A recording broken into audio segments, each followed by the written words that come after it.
It's V-Week on ESPN as we continue Jim Valvano's fight against cancer.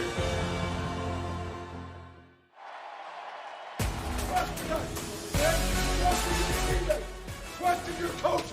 Okay, we know what we gotta do to win this game. Okay, we are ready. Okay, we gotta play fearless tonight. Okay, fearless. All right, attack this team. Only thing I want you to worry about. Okay, doing your job. Okay, encouraging your teammates and kicking their ass. Let's go. Every time you get it. Come on, offense, control the ball, man. Punish their ass. Okay, defense. I'm sick of hearing their defense. Get after their ass. Let's dominate that O-line. Get after the quarterback. And we are the best special teams group in the nation. Prove it every play, man. Okay? Hey, I know we believe. Okay? We stared this season in the face last week and came out stronger than the other side. Believe all game, I told you. I got my bags packed already, man. Let's go. Let's go. Believe on three. 1, 2, 3. Believe. Come on.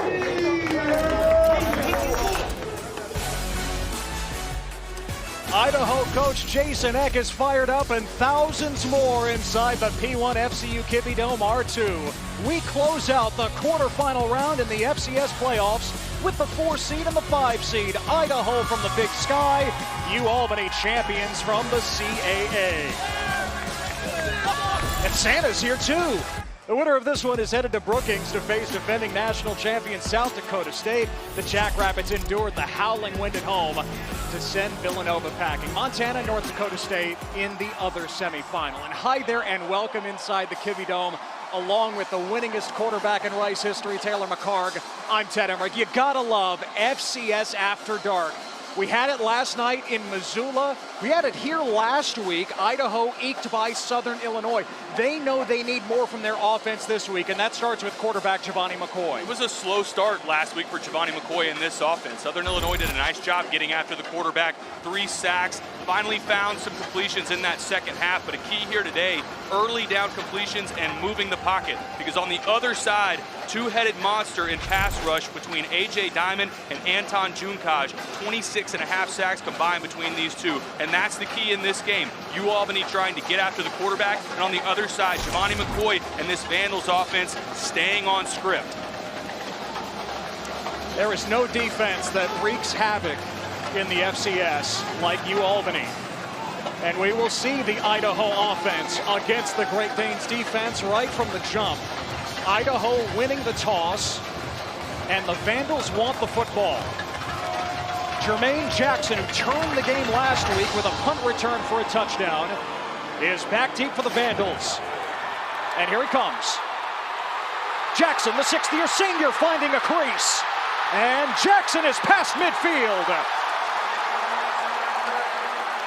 Jermaine Jackson sparking Idaho again. A 56-yard return to open things up. Heard it from head coach Jason Eck just a moment ago.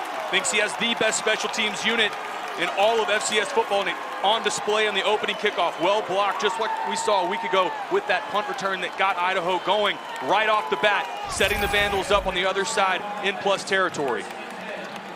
So here comes McCoy in the offense for Idaho with incredible field position at the 44 of UAlbany. McCoy, first team All Big Sky this year. He was under pressure a ton last week, and he figures to see more of the same this week. It's a screen for Jackson, and Jackson picks up 4 on first down. Another staple of this offense, trying to get the ball out of your quarterback's hands. Giovanni McCoy, see the efficiency there. So this was the most efficient quarterback in the Big Sky Conference. A big part of that is their screen game. They go to it on first down for an easy completion. Taylor, I thought it was interesting. Jason Eck told us he thought his offense could have played harder last week against Southern Illinois. He's looking for more effort, especially up front. Aiden Knappich is in at left tackle. Remember, got injured in the first half last week, didn't return. And the first completion to Hayden Hatton. The All-American picks up 11. It's another first down. And Vandals fans will be happy to see him getting touches early. It was a slow start for Hayden Hatton a week ago. Really, most of his production came in the second half. Speed out to the field. Again, for this Vandals offense, important to get him going. Early touches for the All-American. had only one catch in the first half last week against the Salukis. Still ended up with more than 100 yards receiving. You see his numbers for the season. First down inside the 30. Getting to the edge, Anthony Woods cannot turn the corner. Isaac Duffy, the NC State transfer, making the tackle, no gain on the play. And Anthony Woods has to bounce this, because watch 8 right in the middle. A.J. Simon doesn't make this play, but he forces Anthony Woods to bounce this to the outside, and then you see the Great Danes pursuit. That's team defense early from UAlbany. Great Danes coaches think that Duffy's really the unsung hero of the defense. The native of Binghamton. A lot of pub goes to Simon and Junkaj, the defensive ends, in for good reason, but Duffy has been excellent as a 6th-year senior. Jake Cox, the tight end, is in motion. McCoy on the rollout, getting away from A.J. Simon, and trying to hook up with Hatton. Out of bounds, incomplete. So it's 3rd and 10. And here's some of the sprint out that we expected from this offense. We'll see if Hayden's able to toe drag that right foot. Not quite. It was really close. He thought he was able to maintain possession and keep that right foot in bounds. He's calling for the sideline to run it back and take a look at this. That was closer on the replay than I thought in real time. Remember, Idaho fans certainly wanted a review in overtime last week on an Anthony Woods potential touchdown. One more look here. Gosh, I think that toe is dragging out of bounds by the time he secures it. 3rd and 10, screen for Woods, and he's chopped down. Really nice job by the Yale transfer, Brian Abraham. Sheds his block, makes the tackle to get his defense off the field. And a couple times early, you're seeing that pass rush influence early. Giovanni McCoy having to get the ball out of his hands in a hurry. And with good field position that was set up by that kick return for Idaho, Great Danes fortunate to get their defense off the field with a field goal attempt. Ricardo Chavez, one of the best kickers in the FCS. The hero from last week, had the game winner from 29 yards in overtime. This from 45 to start the scoring. And Chavez, no good. Wide left. Timeout. Media. Just his 3rd miss of the season. And we're scoreless in Moscow.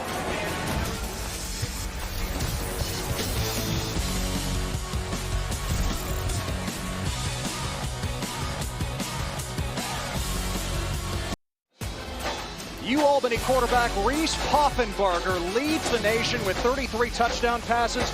Greg Gattuso, his coach, says he's a cowboy. He's a gunslinger. He wants to take shots, lives on the perimeter, wants to run the football as well. And when he takes off to run the football, has no problem leaning into the secondary, trying to pick up those physical yards at the point of contact. He's a guy that you can tell his teammates rally around, love him as a quarterback for this Great Danes offense. Finalist for the Walter Payton Award, the FCS Offensive Player of the Year this season. And on first down, it's Roy Alexander underneath, breaking a tackle. And Alexander working up close to the 35. He's been ramping back up, Taylor. This is his 3rd game back from an injury he suffered in week 2. And offensive coordinator Jared Ambrose says he is our Debo Samuel.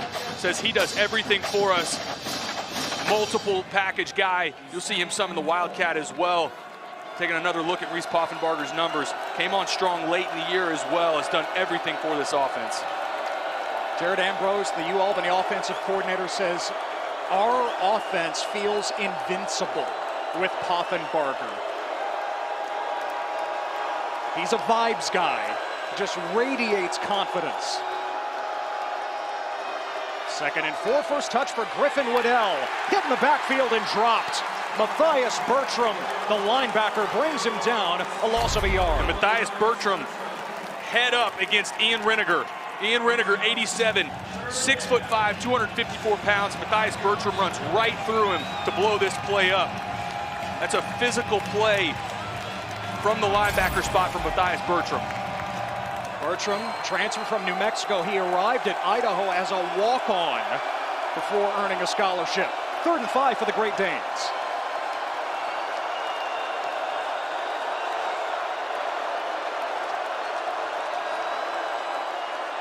Poffenbarger swings it to Waddell. Got to make a lot of people miss. Can't do it. Against the sixth-year senior linebacker, Trey Thomas, a loss of 5, and UAlbany has to punt. Idaho goes man-free, man defense underneath. There's a stunt inside. Reese Poffenbarger recognizes, has to get rid of the ball quickly, and a nice job by Trey Thomas. In the right spot, settles himself, makes the open field tackle, and forces a 3 and out. So UAlbany can't take advantage after the missed field goal. And do you really want to punt to Jermaine Jackson? He has returned punts for touchdowns in each of the Vandals' last 2 games. Let's see what Tyler Pastula does. Jackson will have an opportunity from the 25. And Jackson taken down just shy of the 35. 48-yard punt. And a 7-yard return. Taylor, your keys for Idaho tonight? I think finding some of it, they've got to be able to get on the perimeter. You've seen some of it early, rolling the pocket, trying to get Giovanni McCoy out to the outside. You saw a little bit of that on the first possession along with screenplays. Now on the defensive side, make UAlbany one-dimensional. They want to try and force Reese Poffenbarger to stay in the pocket, deliver the ball down the field, take away the run game, specifically with Griffin Waddell. The Idaho coaches told us, we got to get some explosive plays. I don't know if we can drive consistently against this defense. McCoy hits Teron Ivey Jr., the explosive tight end, and wheeling into UAlbany territory. Knocked out at the 36 by Ori Jean-Charles, 31 yards. Teron Ivey is the pass-catching tight end. Another bootleg set up over the middle of the pocket, and then working Teron Ivey from right to left. See Giovanni McCoy having to work to his left because of a protection break up front, and how accurate he is working opposite. That's a tough throw for a right-handed quarterback, still displaying that accuracy. Vandal coaches wanted explosive plays. There's one right there to start the drive.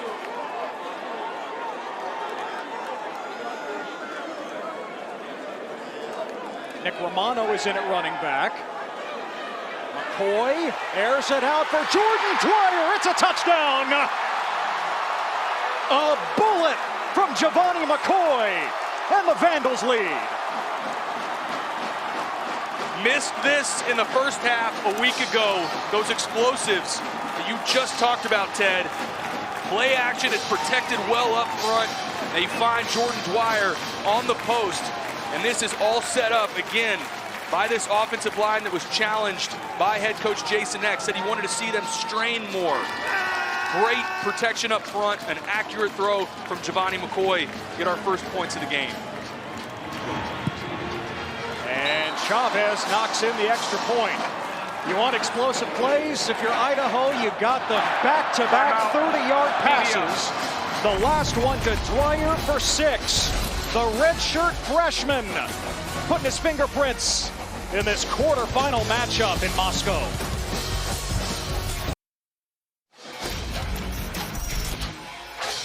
Welcome back to Moscow. Touchdown just a moment ago. Giovanni McCoy's working this post to Jordan Dwyer, and you see the free safety, number 19, Isaac Duffy. He moved too far to his right side, opened up the lane for that post route to Jordan Dwyer, and that is the explosive play that this offensive staff, head coach Jason Eck and offensive coordinator Luke Schleisner talked to us about. We've got to find those plays early. Vandals fans will be happy to see that connection early in this game on the second drive. Last week in the second round against Southern Illinois, Idaho didn't lead until the game was over. And here, they start quick, up 7-0 in the first.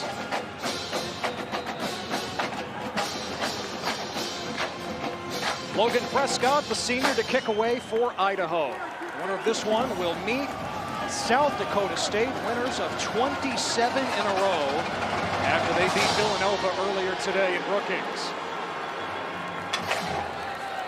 All right, so what about UAlbany's keys today? Well, on the offensive side, they've got to create the explosives, because they know they've got to match what Idaho has done historically. You've already seen a good example of it a moment ago. But on the other side, for the defense, make Giovanni McCoy uncomfortable. They've got to lean on their pass rush.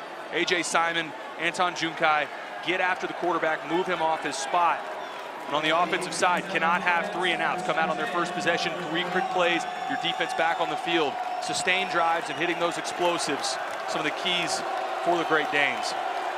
See Greg Gattuso, coach in his 10th year, loves having Poffenbarger as his quarterback. The runner-up for the Jerry Rice Award, National Freshman of the Year to Giovanni McCoy last season. Flag is down as Poffenbarger connects with Roy Alexander. But will this stand? It's a 22-yard gain. Came from the field judge on the Albany bench. Typically means some sort of procedure penalty, maybe offsides, Idaho. Marcel Kerr is our referee. Illegal formation. Offense. 5 players in the backfield. 5-yard penalty. Repeat first down. Greg Gattuso is saying, are you kidding me? And that's a backbreaker. First down, really accurate pass on the corner route to Roy Alexander. Instead, backed up. This crowd in the Kibbie Dome starting to get active. Yeah, somehow last week in the second round of the playoffs, it was the worst crowd of the season for Idaho. You'd never know it by how they sounded. Just 9,000. Capacity here is 16,000. There are more people here tonight. 1st and 15. And Poffenbarger right back to Alexander for a much shorter gain, 5 yards this time. And it makes up that penalty yardage. And that's the 3rd target early in this game to Roy Alexander. Just a spot route. This is where Poffenbarger's going with the ball the entire time. But you can tell there is a concerted effort early in this game to get Roy Alexander involved. Well, the coaches thought that Alexander was done for the season when he got hurt in week 2 against Marshall. Came back late in the regular season. They've given him more and more snaps, and he has been an early contributor here tonight. Poffenbarger into the flat for Waddell. Breaks a tackle from Marcus Harris, and Waddell close to the sticks. He's got the first down across the 35. Harris had a chance and just whiffed. And a great job making Harris miss in the open field. Subtle little move. Extends that from, instead of a 3 or 4 yard completion, this ends up being a first down. Good job by Poffenbarger working through his progression, get it to the check down. That is a great job from the freshman, Griffin Waddell. Waddell, the offensive rookie of the year in the CAA this season.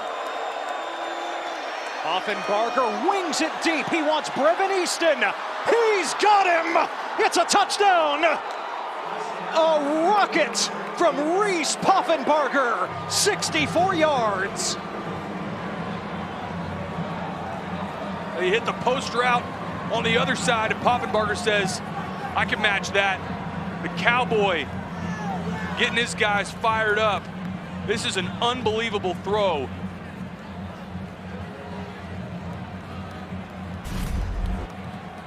Having to work to his left, airs this out. Unbelievable play and concentration from Brevin Easton. John Opalco for the extra point. You got to watch out if you're in that camera bay here at the Kibbie Dome, just beyond the end zone. One of the more unique venues in college football. Media. Well, for Brevin Easton, it's his 8th consecutive game with a touchdown. He has 10 of them in that span, and we're tied. Some of the scenes from Light Up Night here in Moscow, a holiday tradition. This was on Thursday. Our producer, John Wilson, was the Grand Marshal. He stayed here all week after working the second round game last weekend. We are tied at 7. Yep, Santa, Buddy the Elf, and whoever that is. We've got a track meet. A little more offense than the Kibbie Dome saw a week ago. Both of these shot plays hit on post routes over the top.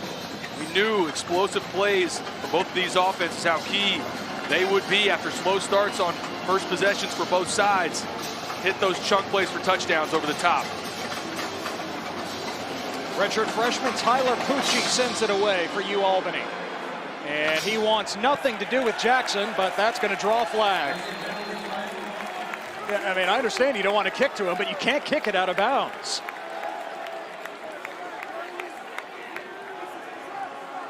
Let's go back to the touchdown for UAlbany. There's a protection breakdown off of the right side. Reese Poffenbarger has to work up, move into the middle of the pocket to his left. And for a quarterback, Kickoff out of bounds. really difficult throw, working to your left, having to throw that post route that's working Repeat the free kick down. away from you. And then again, the concentration from Brevin Easton, as we'll get another look. Yeah, Idaho says, yeah, kick it to us again. Try to avoid Jackson one more time. I understand keeping it away from Jermaine Jackson, but still do not advise kicking it out of bounds. Two-time all-conference kick return man, Jackson, in his career here at Idaho. Transferred from the College of San Mateo, native of Oakland. We talked to him this week. He says he loves the first rule of the return game. Just make that first man miss, and he does that so often. That's right. It is explosive, and that it's blocked well. You saw it a week ago with the punt and the opening kickoff. Special teams. And here's the pop-up. And one of the up-backs taking it. Fair catch. And here comes Giovanni McCoy and the Idaho offense again. Mentioned that McCoy and Poffenbarger finished 1-2 in the voting for the Jerry Rice Award, the FCS Freshman of the Year last season, and both are off to sharp starts. I think one of the things that stands out when you watch these guys, both of them do such a nice job off script as well. They do a great job in the framework of the offense, but when things break down and they have to move outside the pocket, you saw it especially a week ago with Poffenbarger and their win over Richmond.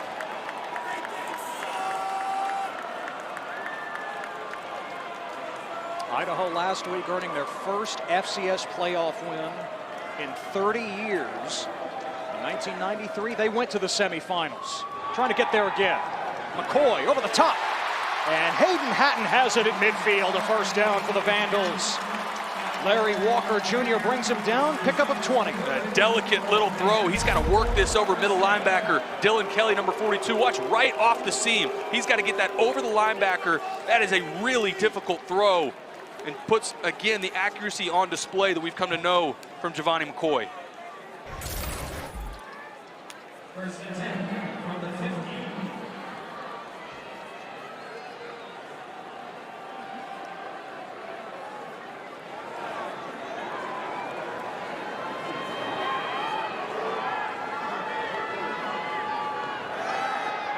McCoy again up top.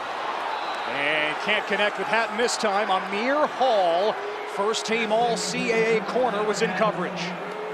Crowd here in the Kibbie Dome. I think they wanted a flag there. I thought this was great coverage on the back end. But Hayden Hatton, Vandals fans will be happy to see him getting these targets early. You see where he stacks up. Thing that jumps out is catch radius for him. And you could see Giovanni McCoy trying to put that ball right at the top of his helmet. You'll see back shoulder fades to him as well. They'll throw it over the top. Screen game. Catch radius allows for him a lot of different types of throws available to Hayden Hatton. He said last week he can count the number of drops in his career on one hand. Woods twisted down at the line of scrimmage by Joseph Greeny. The nose guard, loss of a yard. For all the love A.J. Simon and Anton Junkai get, Joseph Greeny flashes as well. Had the forced fumble a week ago. See him win on the inside. Sets up long third down here for the Vandals. And Idaho was in this situation a bunch last week. They were just 4 of 13 against Southern Illinois. Greeny, the quintessential New England tough guy, in the words of defensive coordinator Bill Nesselt. 3rd and 11 for Idaho.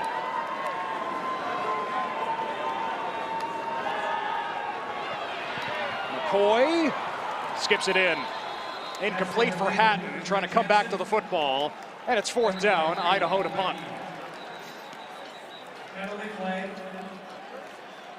Now look, I think there is a flag down. Didn't see it in the course of the play.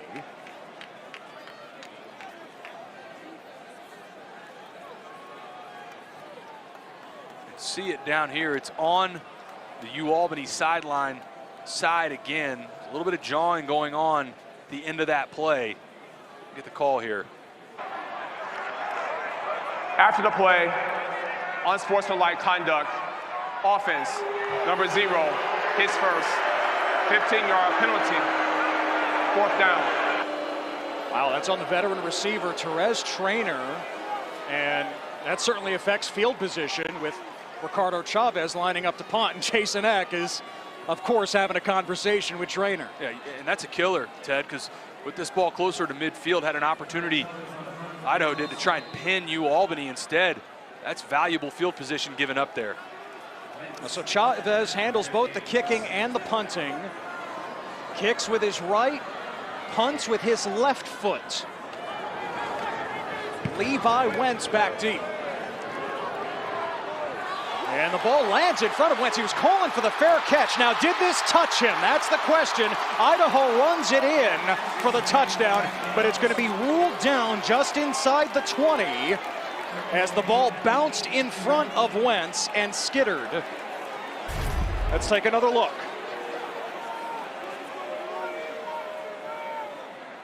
Called on the field, blown dead that he did not touch the ball. See from this angle, I don't think there's anything there that shows us The ruling on the field is the punt was first touched by the kicking team. It is first down for Albany. And because of that, that ball, the way it was rolling, I think there was yards given up. Ball probably rolls out another 5 or 10 yards. Another break for Albany. So the Great Danes have it at their own 18. They're going to take a closer look. The ruling on the field is the ball was first touched by the kicking team. That ruling is under further review. Okay then, take that closer look. So the biggest thing here, obviously, is that it was ruled first touched by Idaho on the field. So is there conclusive evidence to overturn this? I don't think there is on that angle. The end zone angle as well. This angle, I'm still not certain if there's anything here. Much off of his right side. Don't see that ball deflect off or change trajectory at all. I think this call likely stands. Based on the call on the field, you need something that is clear and obvious with those angles, and we'll continue to look at them just like the officials are. You need something that is indisputable to overturn this call on the field. And for the way this plays out, you really would look to see, does that ball ricochet at all? Does it change trajectory, especially here? I don't see anything really would overturn that. Again, we imagine this call stands and will remain UAlbany ball.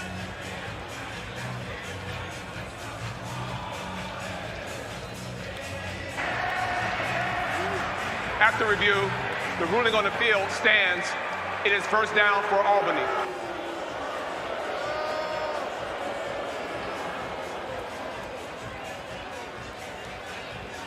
So the Great Danes have it back. Just struck with the 64-yard touchdown from Poffenbarger to Easton. Got the stop on defense. And they open up at the 18.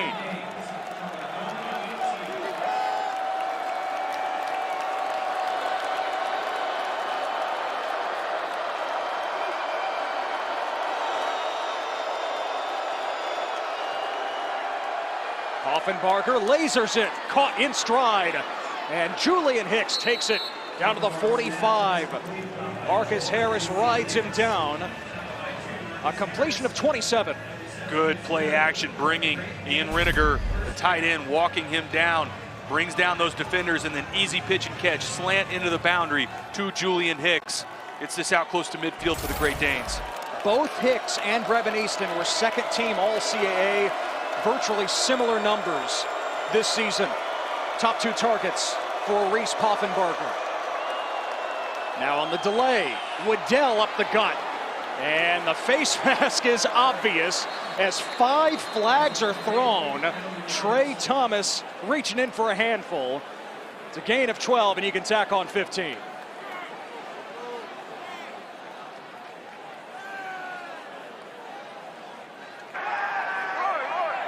Personal foul, face mask, defense, number 21, 15 yards added to the end of the run, automatic first down. You know this crew is on top of it because these came out in unison, 5 for 5. This is easy call right here. See Griffin Waddell get that head turned halfway around. And now, just like that, Great Danes well into Idaho territory.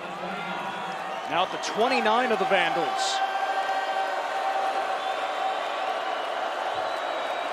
Waddell, the former walk-on who didn't play last year in his redshirt season, behind Poffenbarger. Give it to him again. To the edge, and he can't turn the corner. Bertram sweeps the leg. Big loss on the play. That's the second time we've seen Matthias Bertram flash like that. Gets bounced to the right side. There's good penetration up front from the Vandals' interior defensive line. There you see Bertram rallying to the ball carrier for a big tackle for loss. Now, Bertram was a free safety last year for Idaho. He moved down to linebacker. He can cover a lot of ground. And does everything for this defense. You'll see him play half coverage in the back end and then also blitz the A-gap. Really versatile, mobile guy.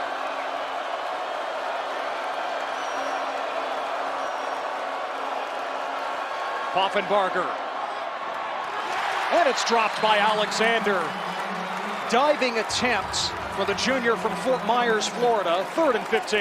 Another target to Roy Alexander, this time on the deep out to the field. This is a tough throw, but for Reese Poffenbarger, he'll be the first to tell you he's got to get this ball up a little bit. He's more than capable. That time just a little bit inaccurate. And on the other side, Roy Alexander, that's usually a ball he comes down with. Neither team has converted on 3rd down yet. Jason Eck wants it louder here in the Kibbie Dome. Great Danes need 15.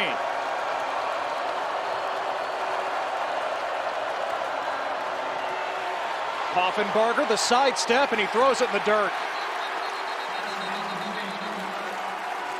Dallas Afalava applying the pressure, and it's 4th down for UAlbany. And Idaho's bench calling for intentional grounding. He's not going to get it. Trying to target Griffin Waddell on the screen pass. Nice job by the full defense snipping that out. Dallas Afalava not fooled at all. And after a couple quick chunk plays and the penalty, Great Danes move into Idaho territory. Nice job by that Vandals defense stiffening up, forcing the field goal attempt. Wow, from 51 yards for John Opalco. His career long is 46. He's 12 of 16 this year. Out of the hold of Pastula. And this had no chance. So Chavez missed one for Idaho to start things off. Now Opalco misses from long distance, and we're still even. But it's the spot on the field that's no man's land. From 34-yard line, you keep your offense out there for a 4th and 15. You try and give your kicker an opportunity for by far what would have been his long for the year. This comes up well short, lands midway in the end zone. But again, that's that tweener spot on the field. Do you put your punt team out there from the 34-yard line? Idaho now, pretty good field position to start this drive. Now from the 34, here late in the first quarter. The last quarterfinal here in the FCS playoffs today. Winner to play South Dakota State. McCoy to Jermaine Jackson. And another explosive play for the Vandals offense inside the Great Danes 40. You can see Giovanni McCoy saying he wants tempo. Idaho getting back on the ball. Corner route to the field. This is the second time they've hit on this route. Good, accurate throw. And Idaho told us they wanted to go tempo. UAlbany does not rotate a lot. We're seeing some here early. Idaho's a team that usually huddles, as rare as that is in college football. McCoy hooks up with Hatton this time. And taken down at the 31 by Mitchell Lucian, 8 yards there. Looks like Aiden Knappich, the left tackle, Timeout. down on the field. One injury to a player on offense. Knappich went down late in the first half last week against Southern Illinois. He got rolled up on. He was questionable coming in, didn't practice until Thursday, but Jason Eck, we talked to him yesterday at walkthrough, felt good about how Knappich looked. And Knappich is back down. Another look. Left tackle up to the top of the screen. Not sure the way he went down. I didn't see anybody roll up under him. And try to stay in front of Anton Junkaj, one of the premier pass rushers in the FCS.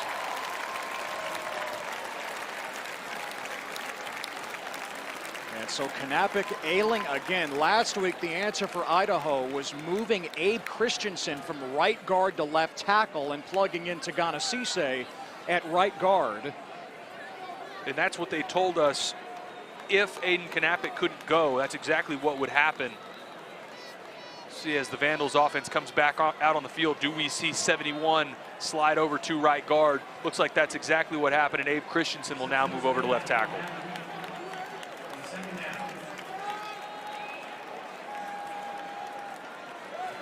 So far, it has been all Giovanni McCoy, 139 yards passing. Idaho has -1 yard rushing as a team in this first quarter. Dwyer on the gadget play, and he's knocked down by Larry Walker Jr. Loss of 2. And Idaho tried this a week ago. It caused a fumble. This time, there's not a fumble, but Amir Hall from the corner spot stays home to blow this play up. That's the piece from the corner spot. If he travels with that pursuit and doesn't stay home, that opens up for a big play. Because he stayed home, forces a third down. Yeah, last week, Dwyer couldn't handle the flip back as he was coming around. And Southern Illinois recovered it. 3rd and 4. Vandals 0 of 2 on 3rd down tonight. A pressure look here from UAlbany. We'll see if they bring it or bail out. And it's a run for Woods. He's got the first down. And Woods to the 20-yard line. A stiff arm for Walker. 14 yards for the leading rusher in the Big Sky this season. And they test that left side of the offensive line. A nice job by Abe Christensen and that left side. Edge is not sealed from UAlbany. Good carry from Anthony Woods picking up that first down. Woods again. And plowing for 3 more. That was another thing when we talked to Giovanni McCoy.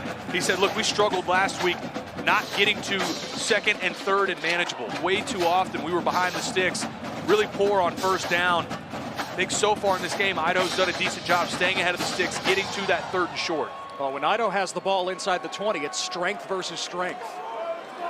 92% of the time, they get in the red zone, come away with points. The challenge, offensive coordinator Luke Schleissner said, want to be more physical in the tight red inside the 5-yard line.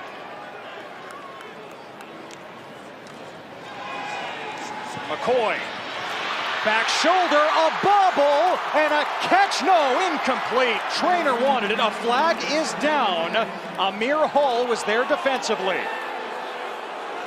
This is going to be offensive pass interference. Pass interference, defense, number 0, 15-yard penalty from the previous spot. Replay, 2nd down. And our referee Marcel Kerr said defense. It's actually going on offense to Therese Trainer. Watch right here. It's that arm extended, that left arm. I do think he came down with that ball. I think he caught it. Wiped away, and now pushes Idaho back on the other side of the 30-yard line.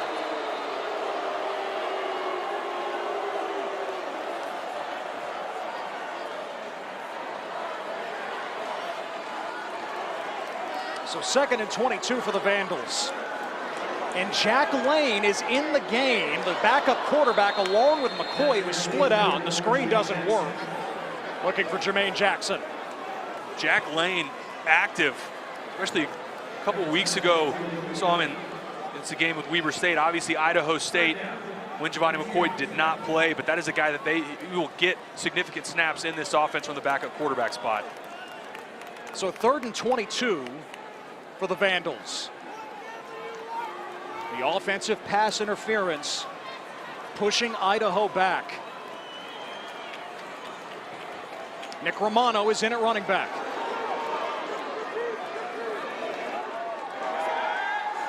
UAlbany brings 4. McCoy hits Romano and driven down by Brian Abraham after a gain of 4. Abraham, the grad transfer from Yale, he started his career as a corner, and now he's playing off the edge for UAlbany. Brian Abraham is another guy, one of the unsung heroes of this defense. Simon and Junkaj get so much attention. Good job rallying to the football, and for Idaho, those were important yards. Get this to a more manageable field goal for Ricardo Chavez. They missed from 45 on the first possession. Can he hit from 45 here late in the quarter?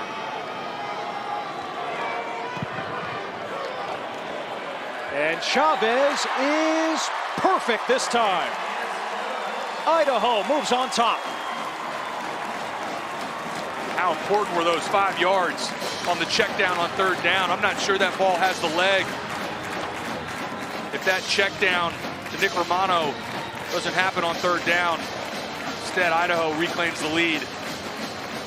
Now Idaho will take points after they had moved it inside the red zone.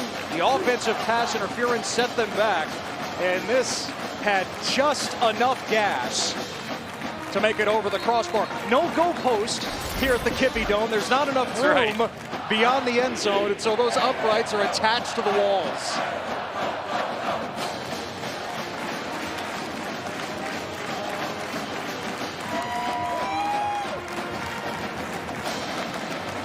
This has been a dream season for Idaho.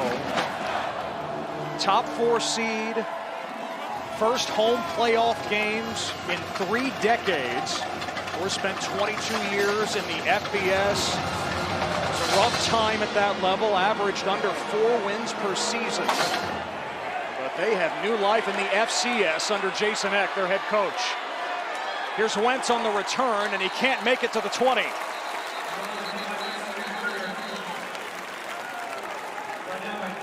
Well, a little Vandals football history for you.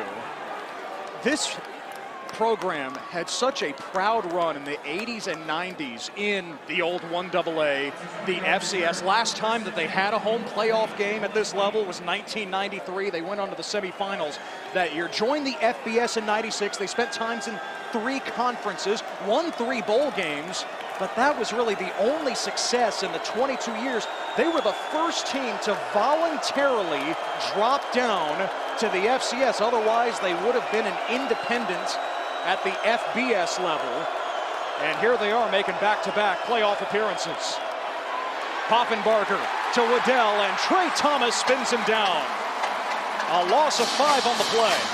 More man defense from Idaho, and same thing. Trey Thomas in the right spot for another open field tackle. That's a guy, every time he flashes on tape, very rarely do you see him with a missed assignment. Tends to be in the right spot and is a sure-handed tackler.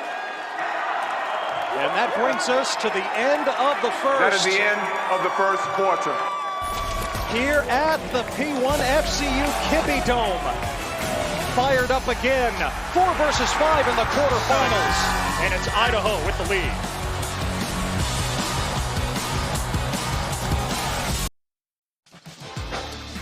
UAlbany won its first ever championship in the Coastal Athletic Association this year. They shared it with Villanova and Richmond, but the Great Danes beat both of those teams this season. Greg Gattuso leading one of the biggest turnarounds in Division I college football this season. South Dakota, which saw its season end earlier today against North Dakota State, both going from 3 wins to 10 this year. You see Northwestern, South Florida at the FBS level, 1 win to bowl eligibility this year.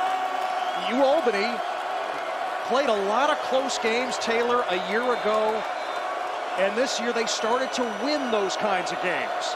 And they're in another one here in the FCS quarterfinals. Start the second with Reese Poffenbarger and Brevin Easton, who has the touchdown for the Great Danes. Easton out of bounds at the 35. Poffenbarger could feel the pocket collapsing on him, does a nice job getting this ball out with some anticipation.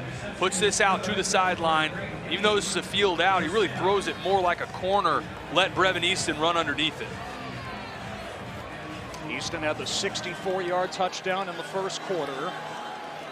Fastest player on the team. The coaches say he's like the golden retriever who plays fetch with Poffenbarger.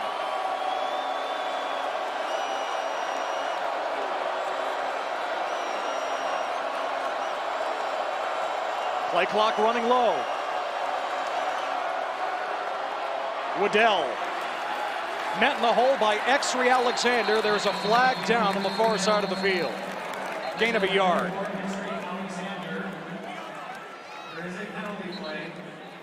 An illegal shift on UAlbany.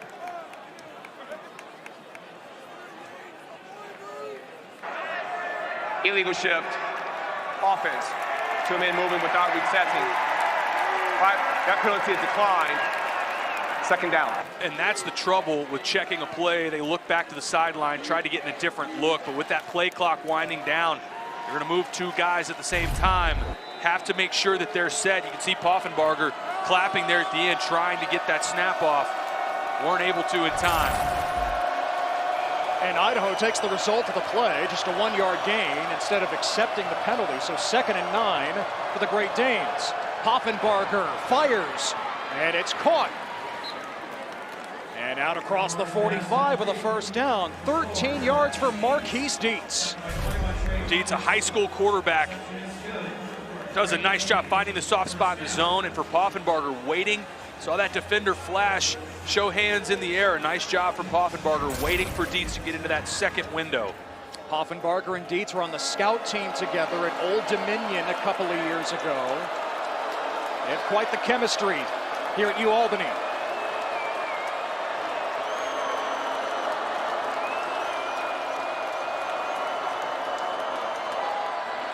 Waddell met right at the line.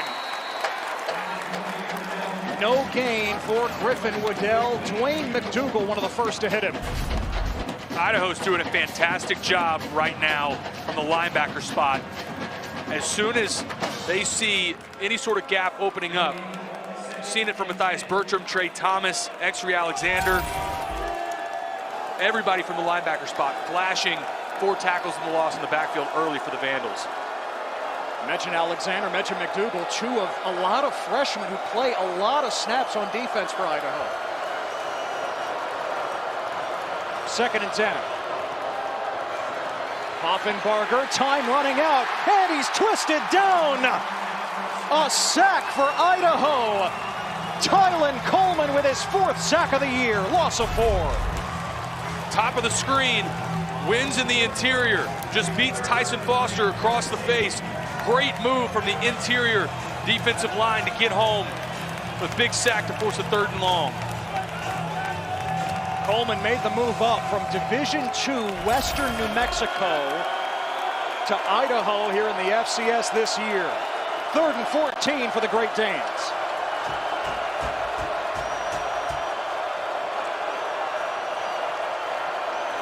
Bring both linebackers. Here they come. Poffenbarger hits Easton, turning the defender around, and Easton knocked out shy of the sticks. At the 44 by Kyron Beecham, picked up 12 when he needed a couple more. Poffenbarger knew he was hot, knew they had 1 guy from the linebacker spot coming unblocked. Gets it out on the perimeter, and how about that move in the open field for Brevin Easton? Instead of that going for 5-yard completion, checks this down, watch right here, boom. Gets this to a 4th and manageable, 4th and short. They're gonna try and go for it. What do you think about this? Love this call in a game where it feels like you're gonna have some back and forth, trying to keep your offense on the field. I love the aggression here. 4th and 2 from the 44 of Idaho. Waddell flagged down, and Waddell has the 1st down. It's gonna be a hold on Sean Duggery. Holding, offense number 60. 10-yard penalty, repeat 4th down. You got the freshman center in the middle, called for it immediately, and he's pleading his case. Watch the center, number 60, right in the middle of the screen. Dallas Afalava wins across his face, and he latches on that left hand. It's a good call. Watch 52.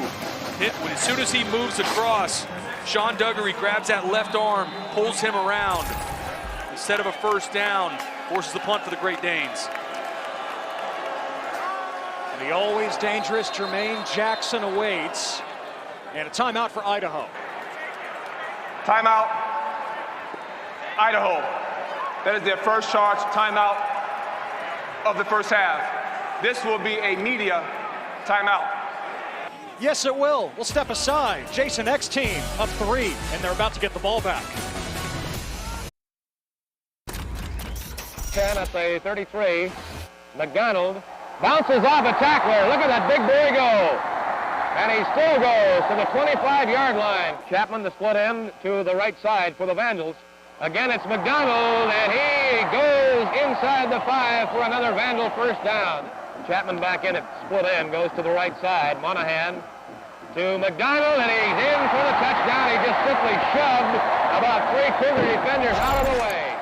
One of the all-time greats in Idaho football history, Thunder Ray McDonald. He was Derrick Henry before Derrick Henry. 6'4", 250-pound running back. That's awesome.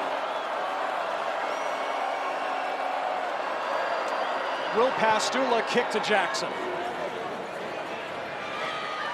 Here he goes. He's returned punts for touchdowns the last 2 games. The field opens up again for Jermaine Jackson. Gets a block inside the 20, and he's tripped up just short of the 10. Jermaine Jackson cannot be contained.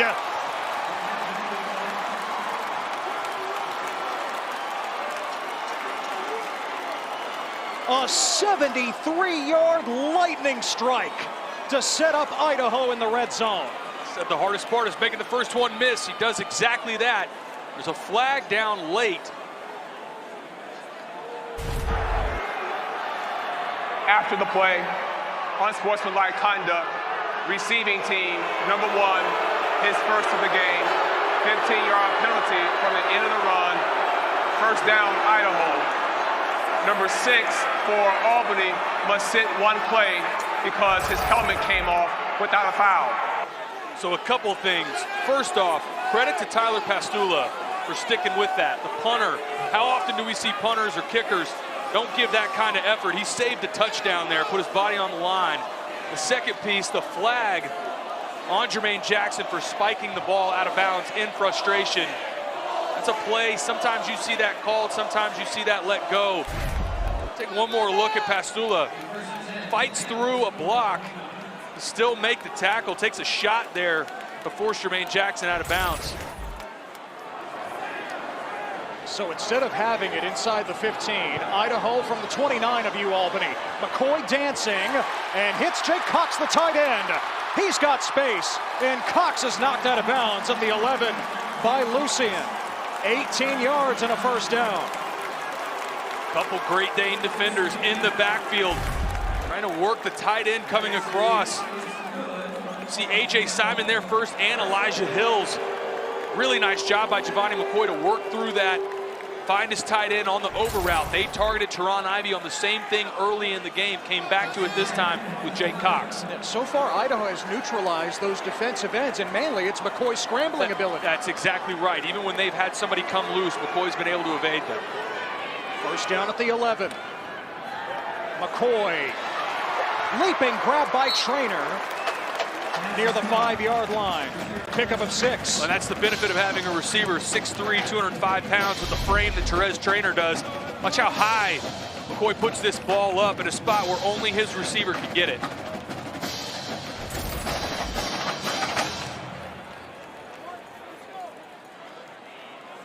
So Idaho has worked it inside the 5. This is a key part of the field. We were talking with the coaches this week. They have to be better. And it's flashed at different parts of the season. It hasn't just been last week. Parts of the season where they get in the tight red zone inside the 5-yard line, they've had a hard time punching it in for touchdowns. Wildcat for Woods here. Direct snap to the running back. And Anthony Woods slices in for the touchdown. Got to be better in the tight red zone. Anthony Woods does it himself. Anthony Woods meets Michael Lucien at the goal line, spills him for the touchdown.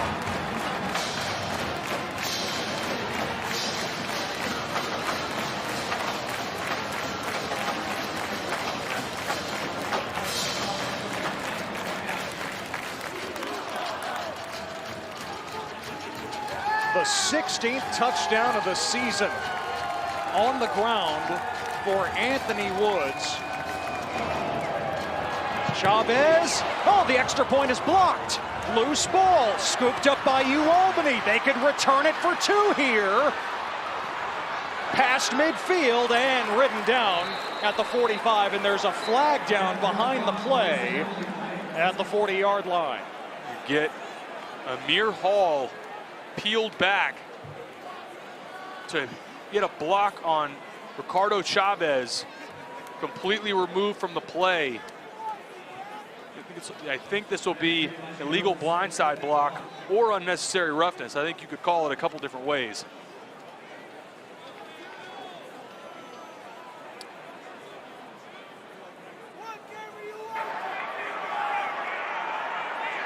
After the return, personal foul, illegal blindside block on the receiving team, number 1. That 15-yard penalty will be assessed on the kickoff. The conversion is no good. Timeout, media. From the right side of the screen, number 1 on the hash right there. Comes back and clips Ricardo Chavez. Get the illegal blindside block there. So the extra point blocked, but Jason X team extends the lead here at the Kibbie Dome.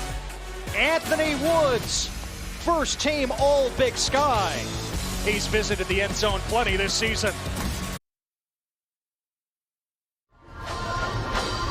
More from the holiday parade in Moscow this week. And how about the mini Kibbie Dome? This was your ride into the stadium today.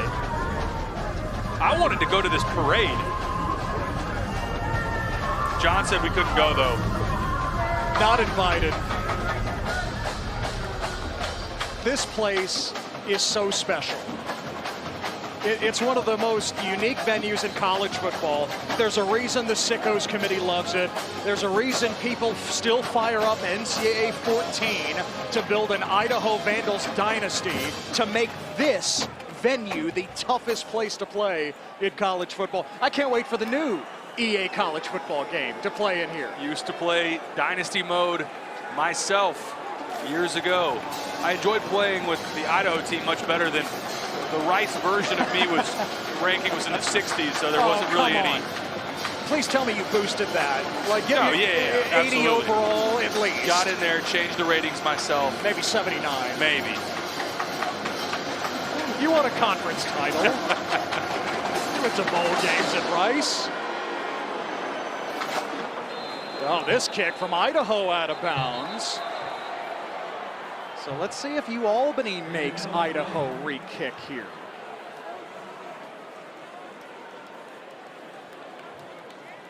Logan Prescott, the kickoff specialist. That's the one thing that Chavez doesn't do for Idaho, special teams-wise. It's the place kicker and the punter. Prescott has a bigger leg, and he misfired there.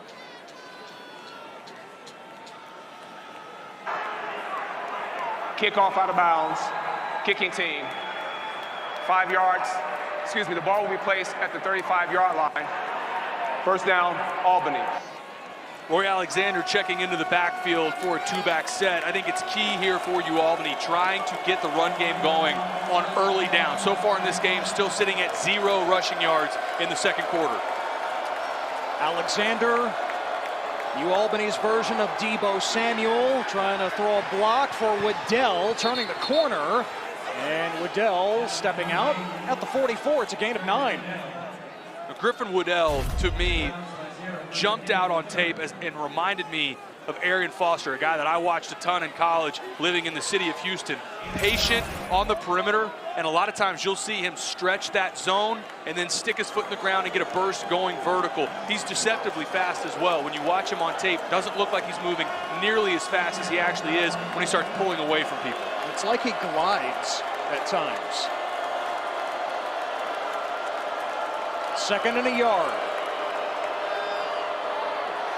Poffenbarger, incomplete, intended for Hicks on the RPO. Marshall with the coverage. And I thought this needed to be a handoff. This was wide open in the interior. Poffenbarger raises up, tries to throw that slant that they've connected on early in this game to Julian Hicks. But watch the opportunity if he hands this ball off. That's an easy first down. I thought that was a miss there from Poffenbarger. So the Great Danes only need a yard, but they are 0 of 3 on 3rd down tonight.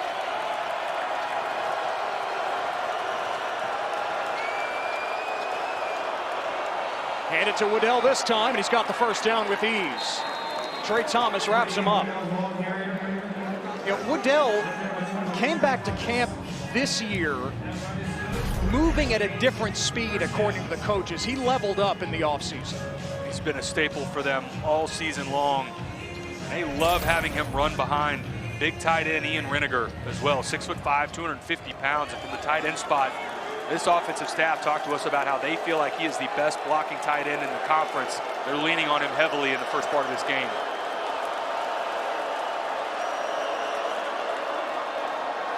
Poffenbarger pulls it for the first time.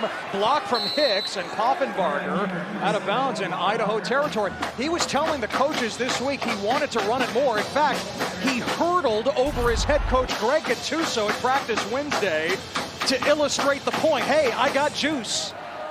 Just wanted to prove a point that, look, I am athletic. I would like to run the ball a little bit more. Gattuso said, look, let's just keep your feet on the ground at practice, please. That is an element we haven't seen until that play. Design quarterback run game. Had the chance to throw it to Ian Reniger, decided to tuck it and run. Faisal Aiden, the Utah transfer, is in at running back. Poffenbarger on the move. Pitching it, batted down by Beecham. Easton was the closest receiver. Late out to the sideline. Poffenbarger fortunate this was not an interception. Kyron Beecham triggers on this out towards the sideline, and he's got a read on this the entire time, trying to target Brevin Easton. A nice job by Beecham getting underneath that. That was a force from Poffenbarger. So UAlbany just picked up their first third down conversion. Can they do it again on 3rd and 4?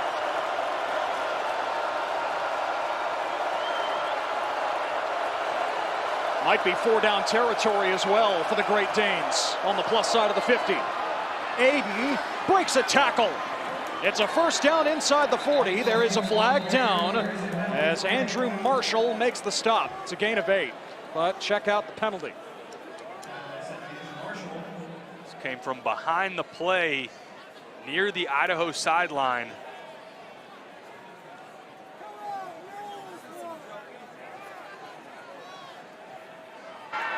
There is no foul on the play. Okay, then.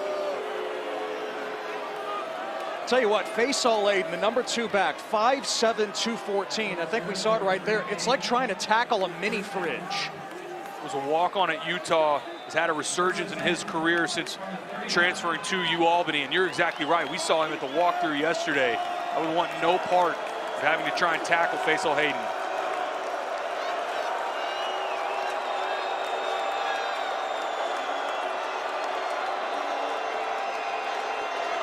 Poffenbarger staying upright, wings it to the end zone for the touchdown. It's Brevin Easton again.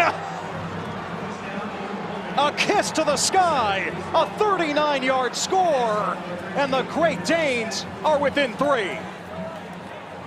I'm shaking my head just like that UAlbany fan at that play. What a job by Poffenbarger in the backfield. Defender turned loose off of his left side. Makes the first one miss. Watch the spin move right there. Keeps his eyes downfield and delivers a strike. That's an unbelievable individual effort from Reese Poffenbarger.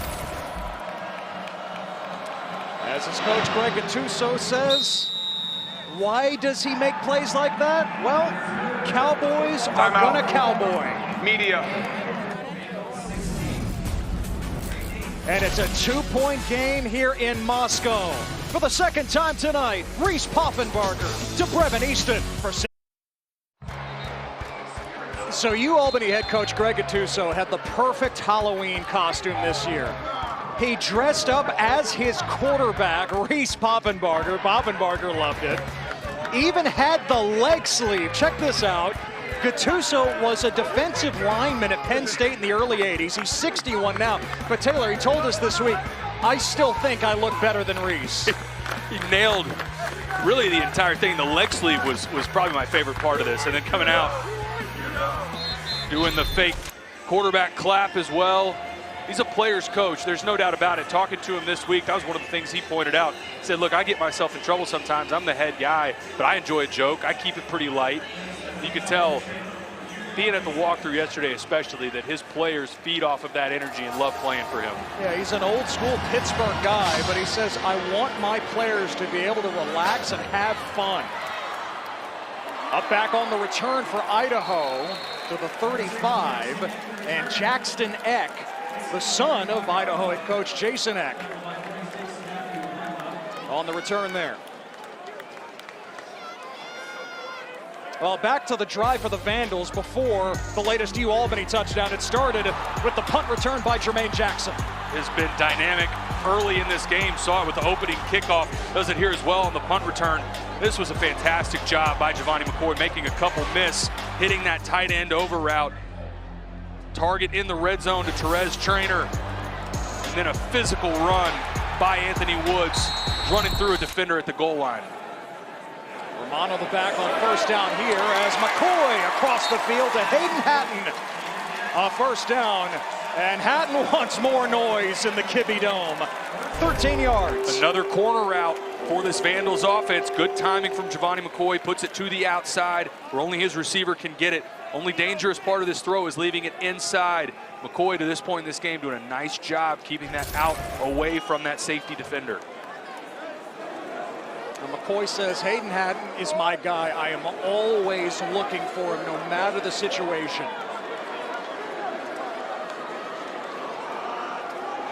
Romano swallowed up by Elijah Hills in the backfield. Loss of 2. Elijah Hill's been knocking on the door in this backfield. That was the guy that Giovanni McCoy had to miss in the last drive. Not able to get away this time. Swallows up Nick Romano in the backfield. The big tackle for loss. Again, Idaho has had to shuffle this offensive line last couple of drives after Aiden Knappich, the left tackle, went down. Abe Christensen moving over from right guard to left tackle. Tagana Cisse in at right guard. 2nd and 12.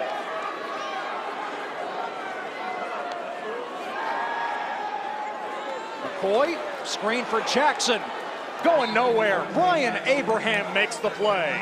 He has really come on late in the season for the Great Danes. He's playing well early in this game. That was the guy, Ted, you and I talked about during warm-ups. That's the guy that stood out the most. 6'5", 221 pounds. Watch how he read and reacts. Gets to Jermaine Jackson before that offensive lineman can get on the perimeter to block him. And Brian Abraham, I loved when we talked, defensive coordinator Bill Nesselt, about his reaction on the screen balls, trying to get up and bat stuff down, and he said, look, I'd rather he just keeps his feet on the ground. He is 6'5" after all. 3rd and 12. McCoy keeping the play alive, and McCoy diving past midfield. Still well short of the sticks, but well done by Giovanni McCoy to create a positive play. It's a 7-yard run. Both of these quarterbacks doing an unbelievable job making guys miss in the backfield. This should be a sack right here and right here. Makes 3 different defenders miss. Sets up a 4th and medium. And to this point, it looks like the Vandals are going to keep the offense on the field. They will quick kick. It's something that's in the bag for them. You might see a quick kick here. Will they go for it here late in the half? 4th and 5. Blitz up the middle. McCoy. Incomplete. He wanted Hatton. Idaho wants a flag. Bill Hackett with the coverage, and it's a turnover on downs. Jason Eck and this Vandals fan base calling for a flag. Thought Bill Hackett may have gotten there a hair early.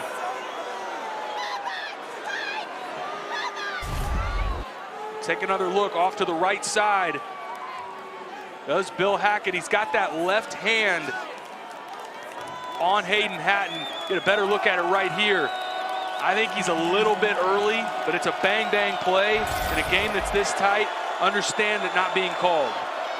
So UAlbany takes over at their own 48. Swing it to Waddell. Shrugs off one defender. And he's past the 50. Marcus Harris knocks him out. Pick up a 5. I think for both of these offenses struggling to run the football, the screen game becomes your extension of the run game. That's exactly what they're doing there, trying to get the easy completion out on the edge to Griffin Waddell. Staying ahead of the sticks, really, for both of these teams, trying to get to second and third and manageable.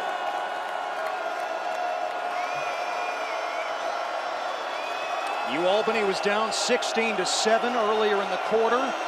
Hit the big play to Easton. Driving for the go-ahead score now. Up top to Hicks. Harris defending. And it's third down. Well, there's the leader of the defense, Marcus Harris, showing up. Really nice coverage on the outside. Pretty comparable numbers for our two quarterbacks, Reese Poffenbarger and Giovanni McCoy, having to step up. Both of these offenses struggling to run the football right now. 26 rushing yards for UAlbany, 24 on the other side for the Idaho Vandals. These quarterbacks are leaning on right now to make plays in the passing game and moving around with their legs as well. These are two of the most dynamic, best young quarterbacks in the FCS going head-to-head. 3rd and 5 for the Great Danes. They've converted their last two on third down. Run and play, could go for it on fourth, and Waddell bumped out by Trey Thomas. It'll be 4th and about a yard. Maybe a full 2 here late in the half. Kyron Beecham, watch off the left side. 14 does a nice job reacting. Misses the opportunity for a tackle for loss. And when you run for it on 3rd and 5, that's a play call that leads you to think they planned all along just to get this to a 4th and short. If they don't pick up the first down, they keep the offense on the field. Can Idaho's defense rise up just like UAlbany's did on 4th down a moment ago?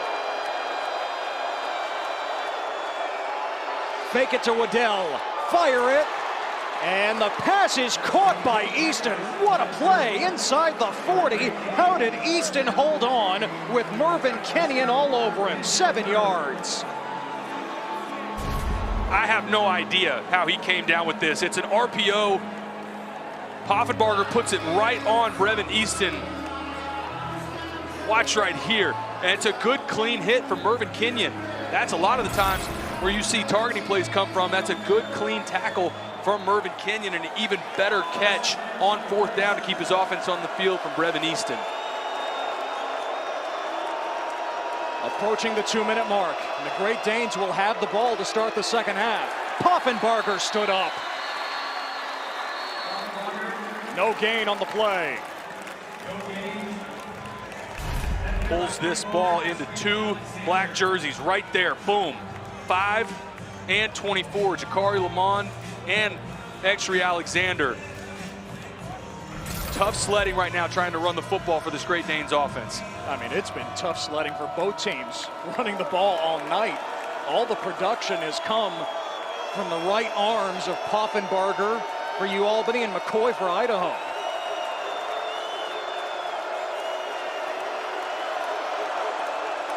Great Danes still have all 3 timeouts. Swing it to Waddell. Breaks a tackle from Harris and pushed out by Bertram at the 35. Gain of 2, 3rd down. One of the things that stood out watching Idaho throughout the season, they rally to the football, and you need that, especially against a back like Griffin Waddell. How often have we seen him in this game make the first defender miss? Good team defense to rally, force a 3rd and long.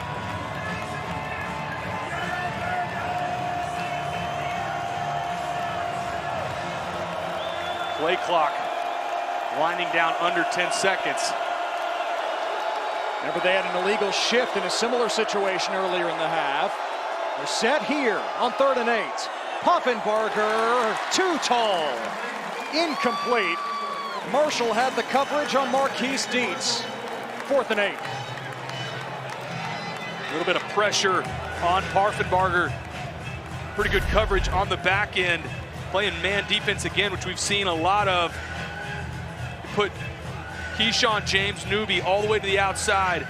And good sticky coverage, really nowhere to go with the ball. Ball sails a little bit trying to target Marquez Dietz. And this is that no man's land again for the Great Danes offense, keeping their offense on the field. We saw the missed field goal on a long attempt earlier.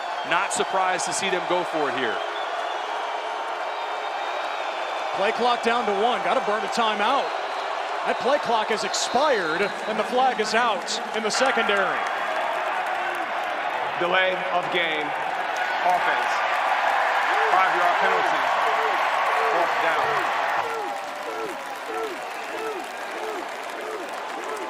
So 4th and 13, that changes the math, and Tyler Pastula comes on to punt.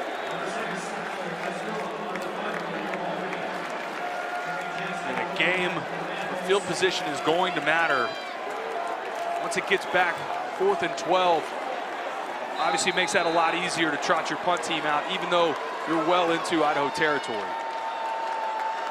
Does Pastula dare kick it to Jackson now?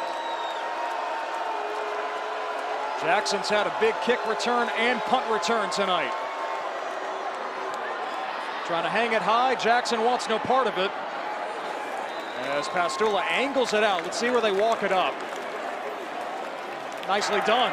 At the 12-yard line. Media. Just a 28-yard punt, but Pastula has pinned Idaho deep with 1:04 remaining in the half.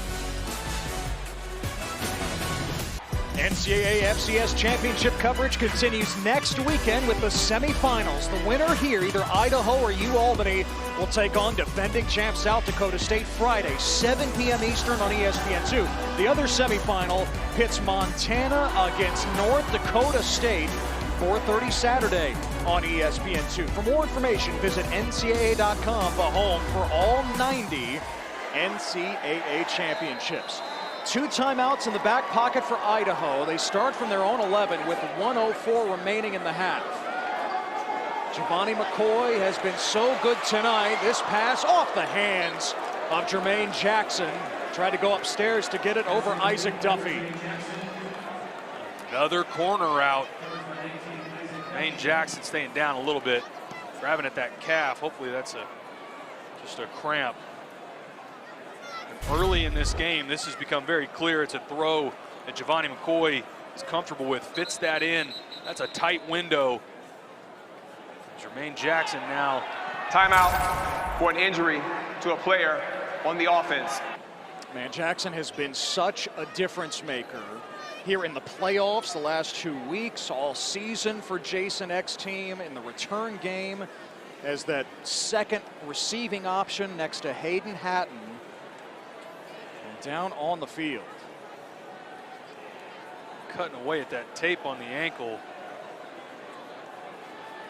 Trying to stretch that calf out. Get some water in him. Hopefully that's just cramps, what it looks like. But Jermaine Jackson, enjoyed talking to him this week, and he said it, and I think we all agree. Said, look, I think we're a headache for defensive coordinators. He's talking about being alongside Hayden Hatton. 2 very different body types, right? Hayden Hatton, a little bit bigger receiver on the outside. Jermaine Jackson able to stretch the field from that inside slot receiver. That's been a dynamic duo alongside the running back duo of Nick Romano and Anthony Woods. A lot of weapons on this Vandals offense. Jackson told us that in high school, he was a running back in the wing T. And so he's putting his tape together for colleges. He went the junior college route at first, College of San Mateo in California. The first 10 plays were him in the return game before he got to running back and the few passes that he happened to catch, because he knew he was going to have to be a receiver at the next level. And I said, along with the receiving, what sort of routes do you like? But this is some of the returns we saw. This was the punt return, almost went for a touchdown. Opening kick as well went well on the other side of midfield. Return game, Idaho felt like that could be a difference maker for this team. They feel like the best special teams unit in the FCS. But I asked him, what are your favorite routes to run? As though I should have expected anything else. He said, well, I like running the fade or double moves. From the 5'7" slot receiver, of course he's still going to say that. Hopefully Jackson's okay. He's got to exit for now. 58 seconds left in the half. Woods snaking ahead across the 15 and taken down by Ori Jean-Charles after a gain of 6. Timeout, Albany. That is their first charge timeout of the first half. This will be a 13-second timeout. Good enunciation there on 30. So the Great Danes are open for a stop here on 3rd down, maybe get it back before Game halftime. clock operator, please reset the game clock to 14.9 seconds. 14.9 seconds. Marcel Kerr has excellent diction. Good to see Jackson running here along beyond the end zone. Try to get him into the half. Yeah. Probably going in, get some fluids, trying to get him back out for the second half. This is a critical down here, right? Third down. If Idaho can pick up the first down, Thank you. likely limit Albany's ability to get a possession before half. If they don't, you're going to have Idaho will use their last time out. If Idaho keeps it on the ground, then should have pretty good field position with an opportunity to try and get points before half. How would you play this if you're Idaho here? You try to pick up this first down. Don't be afraid to put this ball in the air. That's been where you've been most effective. Important that they get this first down. Patton at the bottom of your picture matched up against Amir Hall. On the ground, Woods has the first down. Across the 25. Brad Igwiki rides him down. Clock stops momentarily with the first down after a pickup of 14. No need to put the ball in the air. When you block it that well off the right side, good patience from Anthony Woods in that burst to the perimeter. McCoy to the air this time, looking for Woods over his head. Incomplete, so 29 seconds remaining in the half. Again, UAlbany does get the ball to start the second half. With that play call, Idaho still making it clear they can find a chunk play still with their 2 timeouts. Trying to figure out a way, get points here before half. This is a critical down. If you don't get some sort of decent chunk yardage here, probably not enough time to get yourself in field goal range. And with Jackson out of the lineup, redshirt freshman Jordan Dwyer is in the slot, bottom of your picture. He has a touchdown tonight. Romano chewing up yardage across the 40-yard line. 9-yard run and a timeout for Idaho. Timeout, Idaho. That is their second charge timeout of the first half. This will be a 13-second timeout. So now here's the spot for Idaho. 22 seconds. You've got time here to take one shot play, try and work this down with 1 timeout left. Get this, you need to be close to the 30-yard line really to get it in Ricardo Chavez's range, who does have a miss already in the first part of this game. Also at 22 seconds, you're not really worried now about UAlbany still having the 2 timeouts. Go through a third down play and then through the punt. Really not enough time left for UAlbany, even if they get the ball back, come away with points. This is the critical down for Idaho, trying to create some sort of chunk play that gets well into UAlbany territory. 3rd and a yard for the Vandals. First down, Hatton out of bounds, just short of midfield, bumped out by Hall. Pickup of 9, clock stopped at 18 seconds. And a nice job by Giovanni McCoy. UAlbany comes out, backed way off, safeties deep, corners backed off. Instead of trying to fit a shot play down the field, take the check down, work it down to midfield and pick up the first down. The target line for Ricardo Chavez is around the 35. So keep that in mind here with 18 seconds and 1 timeout left.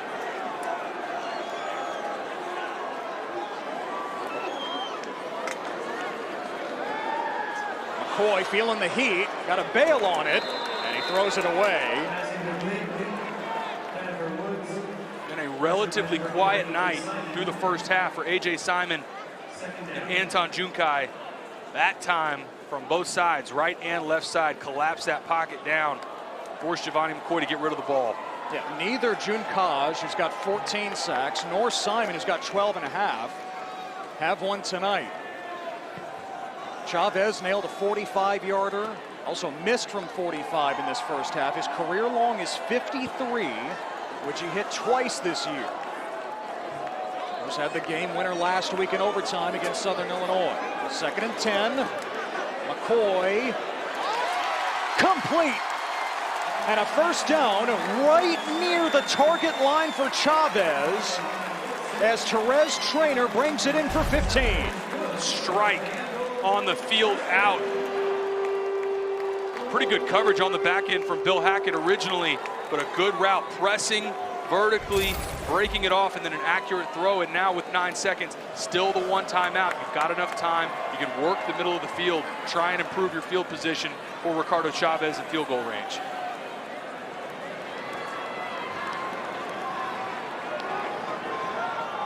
They give it to Woods, and Woods goes down.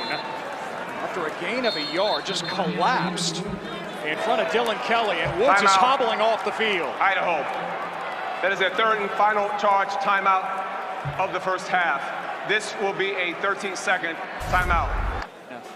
Yeah, Anthony Woods, man, hobbling off the field. Just, it's like his legs gave out with Dylan Kelly, the All-American linebacker, bearing down.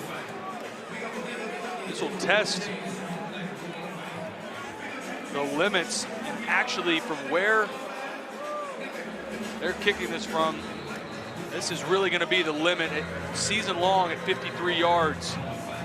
This will be right on it for Ricardo Chavez. He's hit from 53 twice this season. Chavez, the right-footed kicker and left-footed punter, ambipedal for Idaho. UAlbany does have timeouts left, and they use one here. Timeout, Albany. That is their third and final charge timeout of the first half.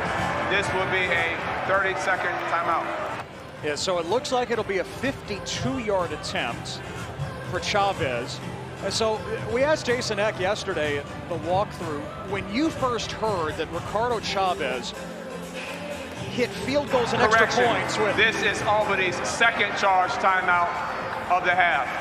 They've got one remaining. They can't go back-to-back, though. So when you first heard, Jason Eck, that Ricardo Chavez kicks with his right and he punts with his left, he's like, I couldn't believe it. Like, he does what? He said he had to see it for himself. It doesn't make any sense, but really thriving in both. Has had a fantastic season, and it was interesting how much his teammates talked about.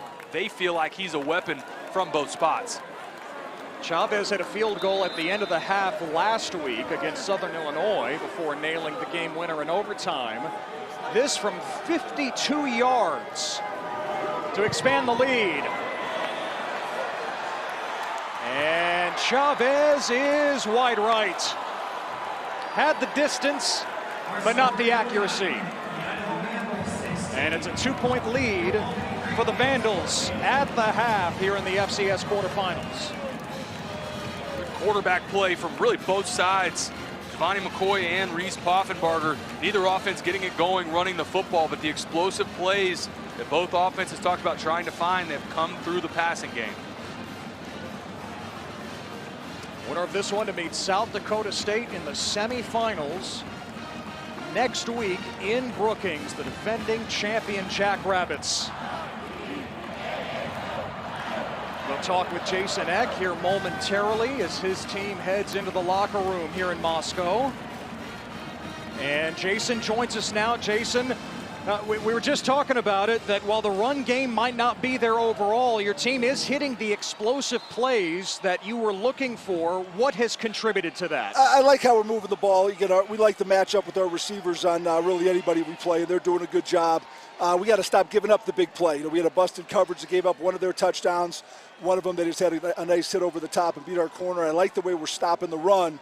We got to wrap up on the quarterback, too. He's done a good job escaping. Jason, thank you for the time. Best Thanks, of luck. fellas. Back-to-back playoff appearances in the FCS with Eck at the helm here at Idaho. Of course, a former South Dakota State assistant, and hoping to head back to Brookings next week. His team led by Giovanni McCoy, up by 2 over UAlbany in the last FCS quarterfinal of the night. Coming up, we will look at the rest of the FCS playoff picture here on ESPN+.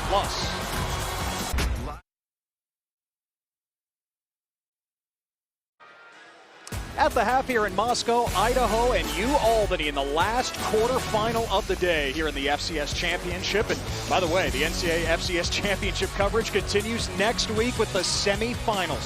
The winner here heads to Brookings to face the defending national champion, South Dakota State, Friday, 7 p.m. Eastern on ESPN2. Montana will host North Dakota State, 4:30 Saturday on ESPN2. For more information, visit NCAA.com, the home for all 90 NCAA championships. Well, speaking of Montana, coming up here at the half, we will revisit the wild scene in Missoula last night. An instant classic between Furman and the Montana Grizzlies. We'll show you what went down next.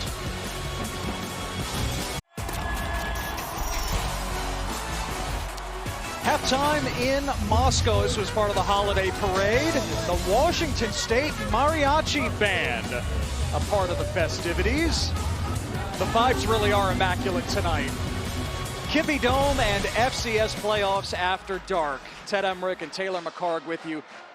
The FCS playoffs are just incredible. Like, we've seen these games go last night in Missoula. We'll get to that here in just a second.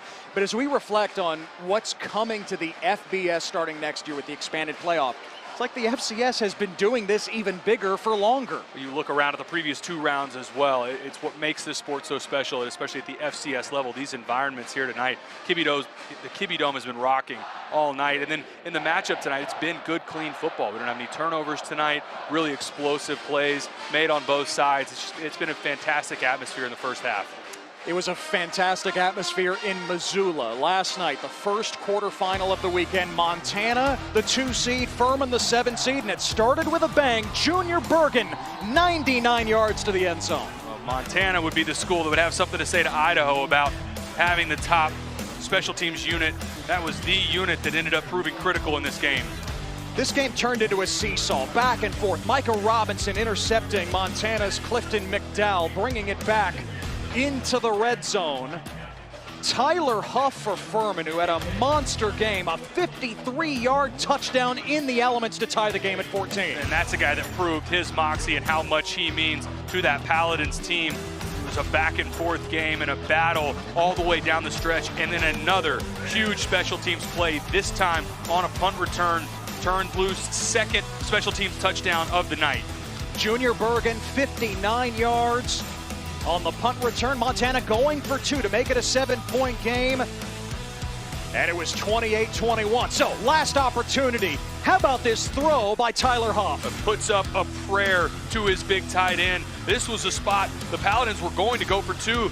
Left tackle jumps off sides, and I thought they were fortunate for it in real time. It didn't look like they would get it on the 2-point conversion there. Ends up going to overtime.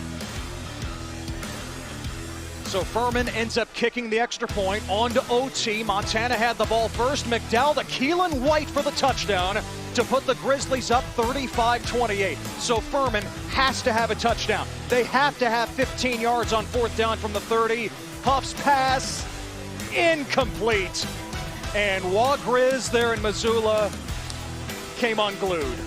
Montana wins it 35-28 in overtime. Bobby Houck's team on its way to the semifinals in the FCS championship for the first time in a dozen years. A back and forth game, heartbreak for Furman, but for Montana, what an incredible effort in that environment. We talk about this environment we have in the Kibbie Dome, incredible environment that we saw last night in Montana. There is a championship pedigree that is shaping up among the teams that are still standing in the FCS playoffs. Montana has won it all. You look at some of the other semifinal entrants, of course, North Dakota State, 9-time champion in the last 12 years. They're back in the semis. Unseeded Bison, they're starting to look like the team that we all know come playoff time. And their fans were ready to go as well. All that was made of them getting the password to the South Dakota ticket office. They obviously came ready to play. South Dakota State battled through. There were some weather issues that they were dealing with in the first part of their game, but closed out that game strong as well. Yeah, with 40-mile-an-hour winds there in Brookings, South Dakota State grinding past Villanova 23-12. And so the teams remaining, North Dakota State, the 9 national titles. Montana has won the FCS national championship twice. South Dakota State's the defending champion, going for back-to-back titles. And the winner of our game, Idaho and UAlbany, will meet the Jackrabbits next week in Brookings. Some familiar faces there. South Dakota State undefeated for it's been a long time since South Dakota State lost the game all the way back to the opener against Iowa in 2022. But North Dakota State, Ted, you said it, going from unseeded, really playing strong down the stretch, and I feel like they've gotten their mojo in the back half of the season. So 1 spot remains in the semifinals. Buddy the Elf will help decide it here at the P1FCU Kibbie Dome. It's Idaho by a pair, and the second half is on the way.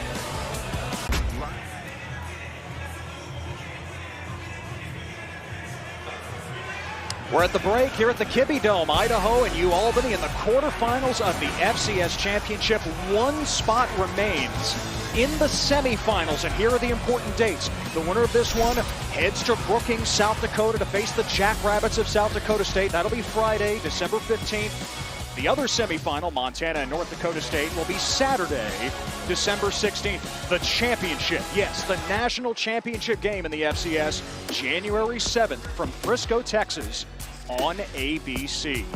Now these teams hoping to go from Moscow to Frisco. Coming up, we'll have the start of the second half between the Vandals and the Great Danes.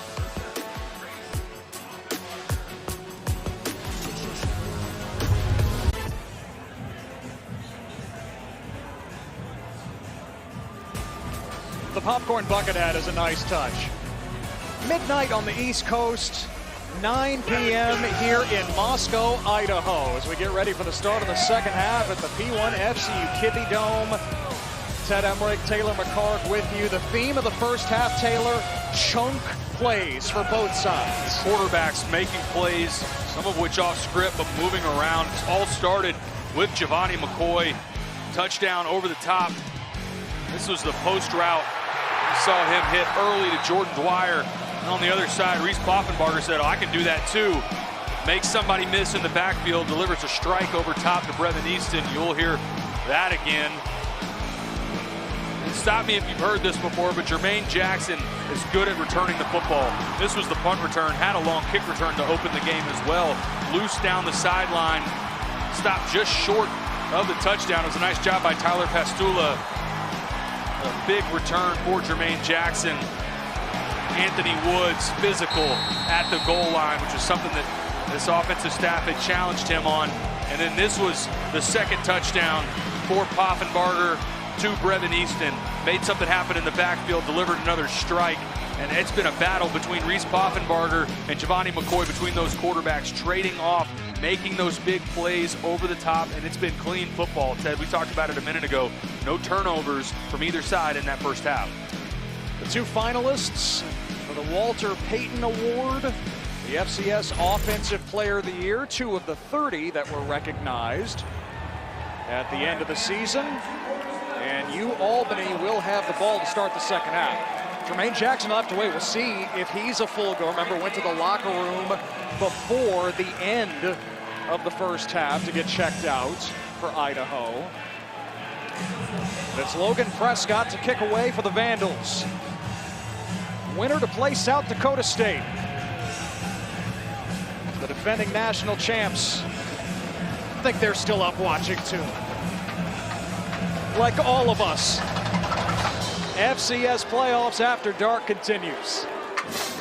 And UAlbany has it from the 25. What impressed you the most about Poffenbarger in that first half? I think it was so much individual effort on plays where if he's not able to make somebody miss in the backfield, those chunk plays don't happen. A couple of those touchdowns, there are 2 touchdowns in the first half, don't happen. So it's been that individual effort, and that's some of the moxie that he's shown all season. You saw it last week against Richmond, so much that he made happen off script. The thing that I'm looking for, though, in the second half that we touched on in the second quarter, trying to get first down run game going with Griffin Waddell. Waddell held to 18 yards on 8 carries in the first half. And Poffenbarger pulls a triple option look as he pitches to Brevin Easton, the receiver. How about that creativity as Easton picks up 7. Trying to find ways to get that first down run game going, a wrinkle that we haven't seen yet. Bring Brevin Easton in motion. Run zone read off of it. Defensive end collapses down. Pitch it to Brevin Easton as your pitch back. Good first down run. All of a sudden, the Great Danes turned into a service academy. Second down and 3, and a flag down, far side. False start offense. Number 77, 5-yard penalty. Second down. It's the true freshman right tackle, Nolan Latulip from Ottawa.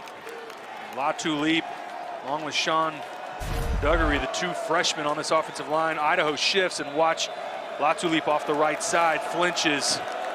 Defense is allowed to do that, move around pre-snap.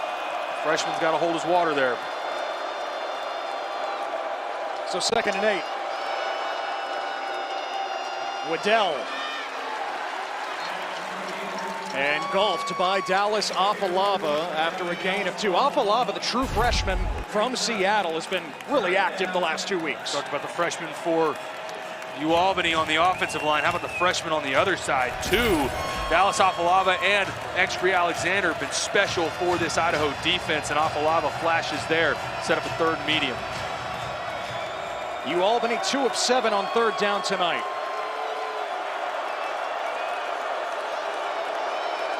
They were one of the best teams on third down in the country this season. Poffenbarger extending the play. Running out of real estate, and he throws it in front of Easton, incomplete. Fourth down. How important was that penalty on second down? That first down run had it to a second short, puts them behind the sticks, and then a nice job by Idaho. They spin around Trey Thomas from the blitz on the right side. Excuse me, that was Kibbie Alexander. Nice job by Malachi Williams in pursuit as well, and Idaho forces a 3 and out coming out of half. And Jackson is back to receive for Idaho. Shaken up at the end of the first half. He's had a big kick return and a big punt return to flip the field.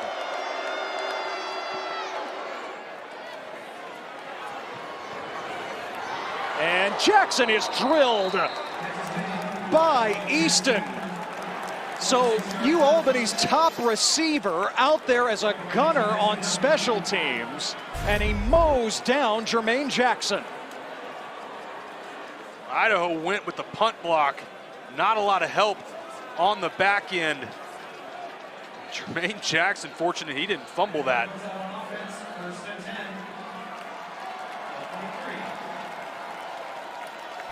How about using the guy who's got 12 touchdowns on the year, running down punts?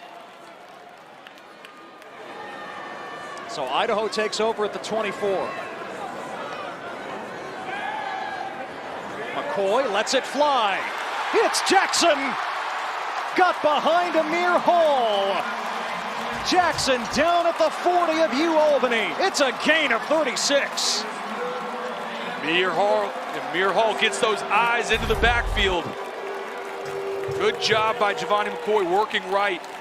You can see Amir Hall. He's got those eyes back inside. Jermaine Jackson gets in behind him. Right out of the gate, another play over the top in the passing game for the Vandals. So no worse for wear after the big hit. It's the 5th 20-plus yard pass play for Idaho tonight. From the Great Danes 40. McCoy, another deep shot for Jackson, and this time he airmailed it. And Jackson, man, there's definitely a hitch in the giddy up right now for Jermaine Jackson. Trying to test again. Deep shot this time on the other side. That was Brad Igwiki. Corner spot. You're exactly right, Ted. Jermaine Jackson can get a breather. Back-to-back shot plays after going out at the end of second quarter, dealing with cramps. I think they're going to have to, that'll be something they've got to manage down the stretch. So Dwyer takes his place again in the slot, 2nd and 10. McCoy hits Hatton right in front of Amir Hall, and a pickup of 4.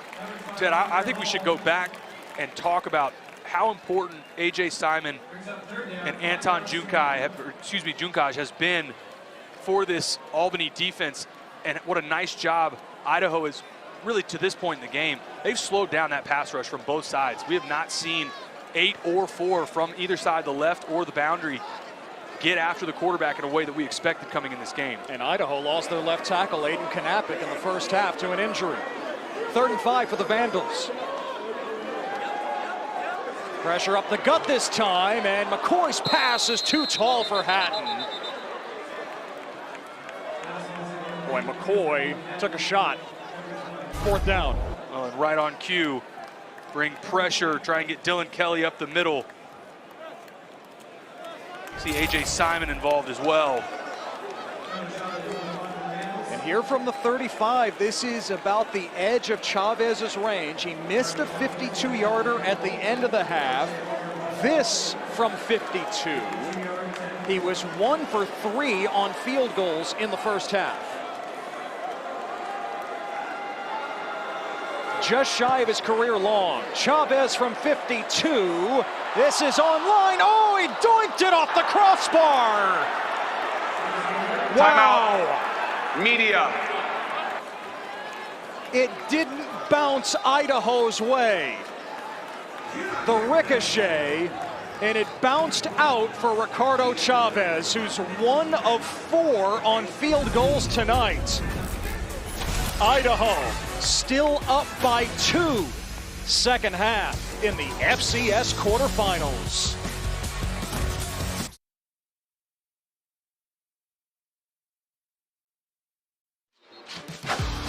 The godfather of UAlbany Great Danes football is Bob Ford, the only coach the Great Danes have had outside of Greg Gattuso since the program was reinstated in 1970. Ford won 265 games in more than 4 decades. He led them from a club team to the FCS, where now Gattuso has the wheel for this program. So after the miss by Chavez from 52 yards, UAlbany has it at the 35, and they'll have it from the 30 after this. Another pre-snap shift that gets UAlbany to jump. False start. Offense. Number 51. 5-yard penalty. First down. 6th penalty of the night for the Great Danes. It's loud in here. This environment, Vandals fans have showed up tonight. They've brought that energy and that pre-snap shift. We've seen it back-to-back drives now, getting the Great Danes offensive line to flinch early. UAlbany went 3 and out to open up the second half. 1st and 15 underneath Julian Hicks, powering to the 40-yard line. Nice gain, 9 yards. Romani Arnold brings him down. Guy for the Great Danes in Julian Hicks. They feel like he's got the catch radius. Get it to him right now on the hitch route out to the field. You could see his frame, 6'2", 201 pounds. The receiver started his career in the MAC, 1 year at Central Michigan, 1 year at Akron. Joined UAlbany a couple of years ago. 2nd and 6, Poffenbarger into the flat. And Ian Renninger is cut down, the tight end. Hit by Dwayne McDougal, the safety, after a gain of 2, 3rd down. Dwayne McDougal flying downhill. Knows he's going to have to take a shot on Ian Renninger. Much bigger than Dwayne McDougal. Good open field tackle. Opportunity now again for this Vandals defense to force a 3 and out and get off the field. UAlbany 0 for their last 3 and 2 of 8 overall on 3rd down. And a timeout for the Great Danes. Timeout. Albany. That is their first charge timeout of the second half. This would be a 13-second timeout. Greg Gattuso really upset with offensive coordinator Jared Ambrose. Not sure what the conversation was, but there was a clear miscommunication either with how they were aligned. What I'm looking for on this 3rd down, Idaho's response on 3rd and medium, 3rd and long is to play man defense, trust their coverage on the back end, and they're blitzing these linebackers in the interior pretty regularly. Trey Thomas and Exree Alexander specifically, those have been the guys that have been getting home. They don't typically get a lot of pressure with just their front 4, but the linebackers have been active most of the game to see if they stay true to that and bring those 2 linebackers on that cross A-gap blitz that they like. We heard Jason Eck's pregame speech as we came on the air. He told his team, I'm tired of hearing so much about UAlbany's defense. I want our defense to rise up. They've done that for the most part. Can they do it here on 3rd and 4? Poffenbarger hits his man, Roy Alexander, a 1st down to midfield as Alexander beat Andrew Marshall to the inside for 9 yards. And Idaho stays true to that look again. Trey Thomas blitzes from the quarterback's right side, and it opens up a void in the middle to throw the slant for the 1st down. Good recognition from Reese Poffenbarger.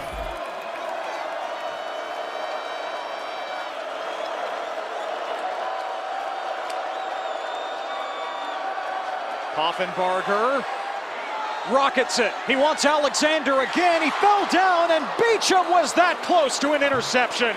He dropped the pick. Beecham almost had his third interception of the year, and he knows it. Poffenbarger starts to his left and works back to Roy Alexander, and he's just a little bit late. You get rid of the ball right now. This is a touchdown to Roy Alexander. Ball is underthrown. Poffenbarger having to throw it all the way to the opposite side of the field, and very fortunate that Kyron Beecham doesn't come down with an interception there. You know, Taylor, if that's the one knock on Poffenbarger, he's a little inaccurate at times. Yes, he's a playmaker, but he's not always on point.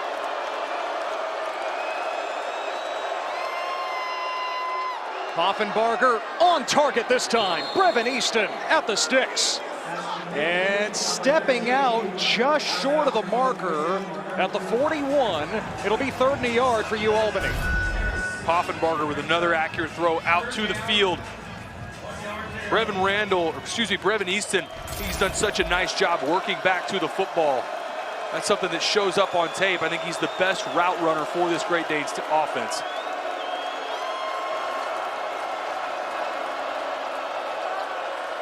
Got to think if they don't get it here, they're going for it on 4th down.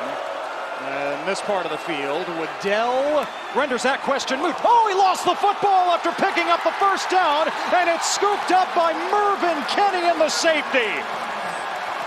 First turnover of the game goes to the Idaho Vandals.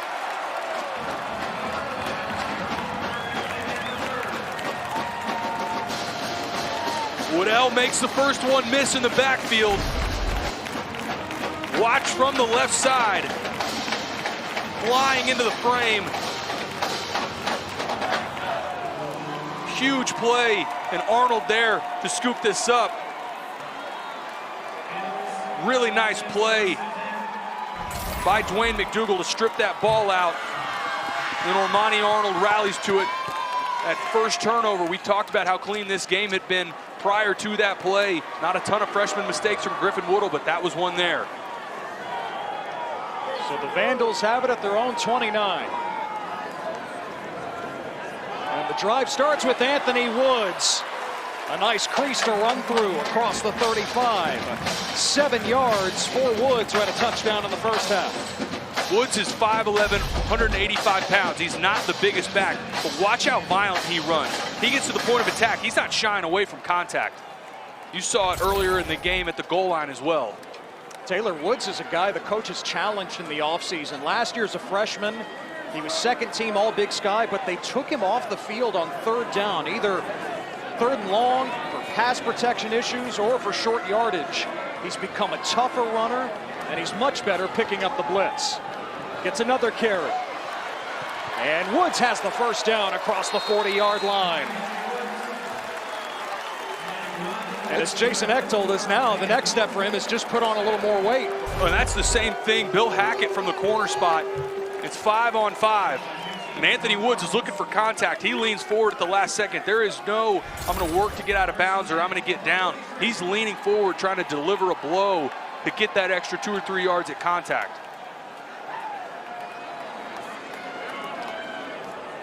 So back-to-back solid runs for Woods. He gets a breather. Nick Romano takes his place, the 5th-year senior from Meridian, Idaho. McCoy searching, and he throws it away. Flag is down in the backfield. Might be a hold against Idaho. Yep.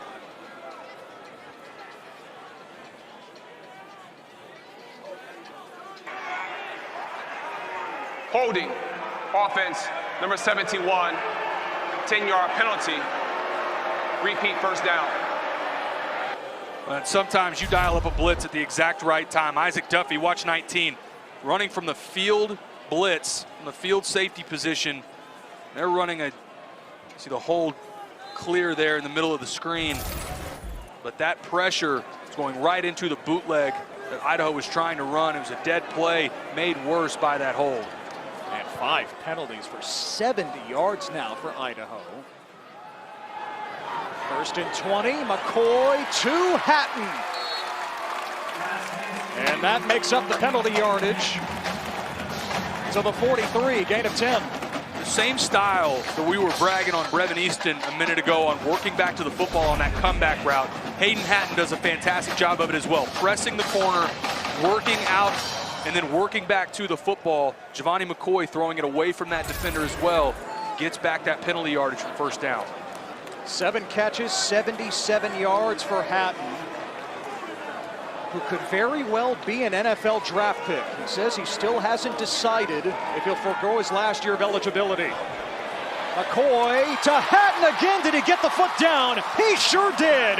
Inside the 40 of UAlbany, 19 yards and a first down. We've seen that corner route a number of times tonight. This was not a real accurate throw from Giovanni McCoy. It's thrown back in behind Hayden Hatton, but there's that catch radius that we've come to know and what this staff talked to us about. Having to pivot around, turn his body around. Unbelievable control, and then gets that left foot down in bounds. That would have been good in the pros, 2 feet down. Funny that Hatton is a converted tight end. That's how he started his career here at Idaho. First down, McCoy to the air again, evading the rush, and he throws it away. So now this pass rush for UAlbany trying to get active. Anton Junkaj, A.J. Simon trying to meet in the middle. Junkaj cleans this up, but this all starts in the interior. Joseph Greeny blows this play up from the very beginning, and Junkaj cleans it up.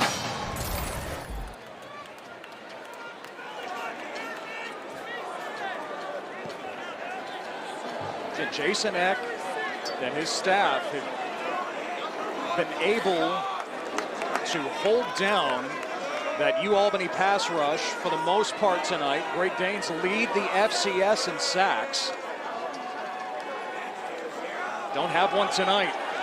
Woods breaks a tackle. Anthony Woods to the second level and tugged down inside the 10. First and goal for the Vandals after a 29-yard burst. UAlbany brings pressure, but they do it off the edge.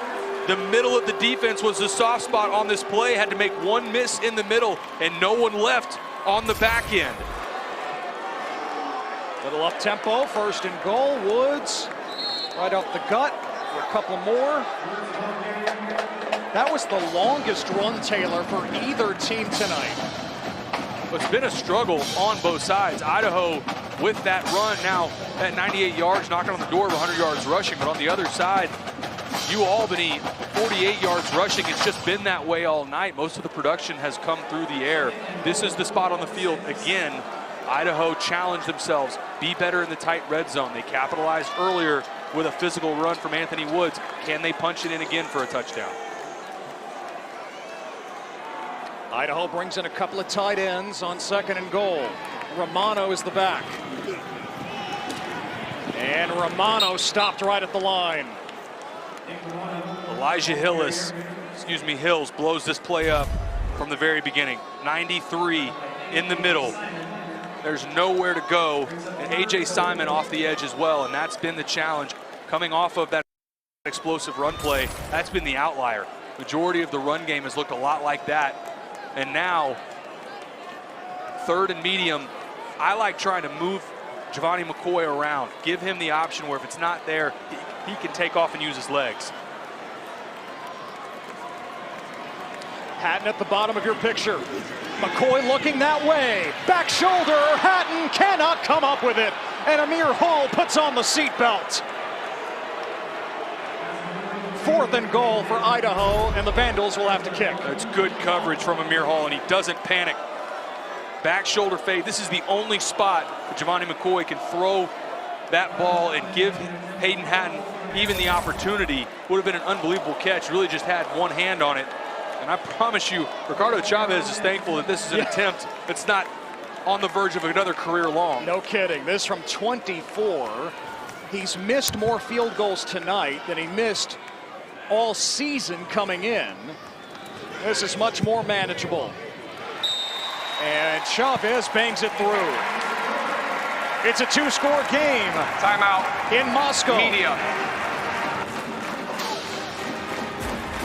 Idaho up 19-14. 1-score game here at the Kibbie Dome. as Idaho adds to its lead. My brain clearly exploded after Chavez made a field goal. Yes, it's still a one-score game as Idaho does extend the lead. 19-14 here in the FCS quarterfinals. Ted, I'm Rick Taylor McCarg, our entire crew here from the P1 FCU Kibbie Dome. The winner moves on to play South Dakota State, the defending national champions here in the FCS. That'll be Friday in Brookings, South Dakota on ESPN2.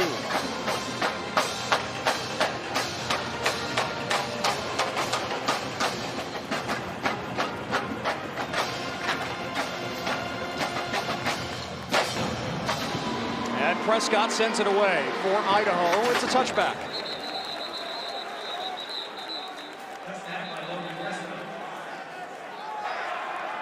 Timeout. Media. And a timeout in Moscow. UAlbany with Reese Poffenbarger back on the field after this.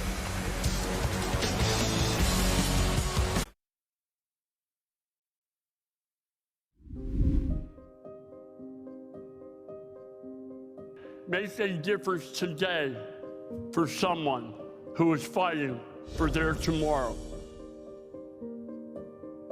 The Hall of Famer Jim Kelly, his fight has certainly been inspirational over the years, and he has a tie to the UAlbany Great Danes. His nephew Dylan is one of the best defensive players in the FCS, and Jim Kelly goes to a lot of the Great Danes home games. Dylan never wanted to make a big deal of it, didn't tell anybody that Jim Kelly was his uncle, as Poffenbarger drops it off to Griffin Waddell on first down for 6 yards.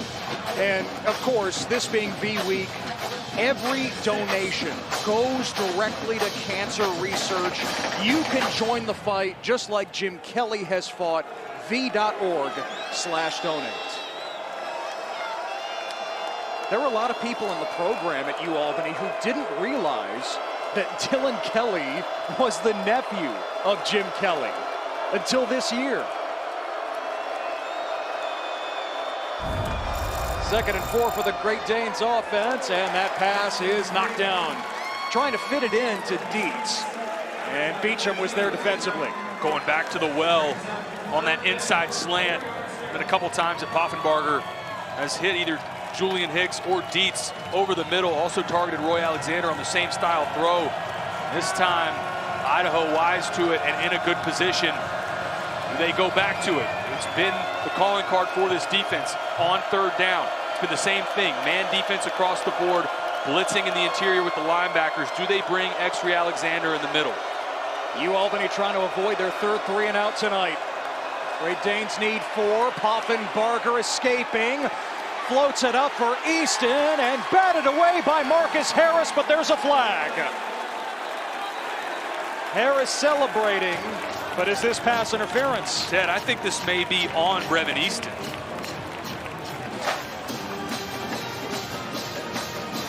I thought Marcus Harris was in a good position, eyes back to the football, and I thought Brevin Easton was the one that initiated contact and may have interfered with Marcus Harris.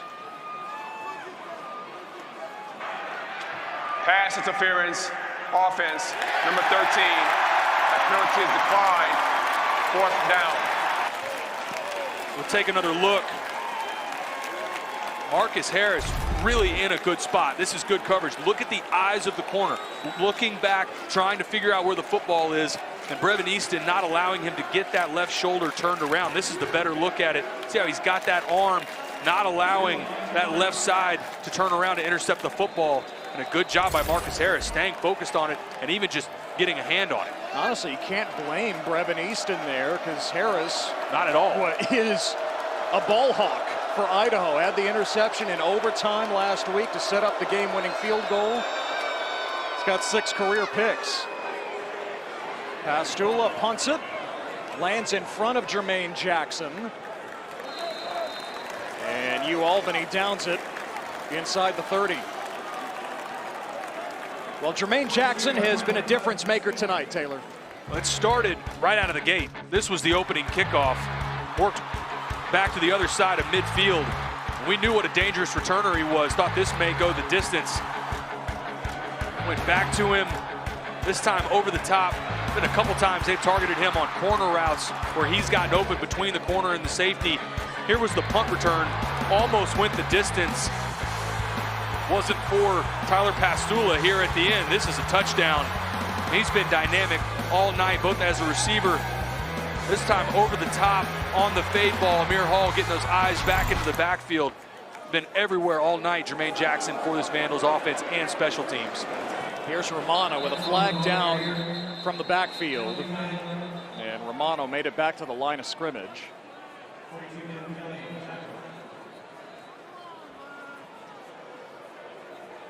And it's against Idaho.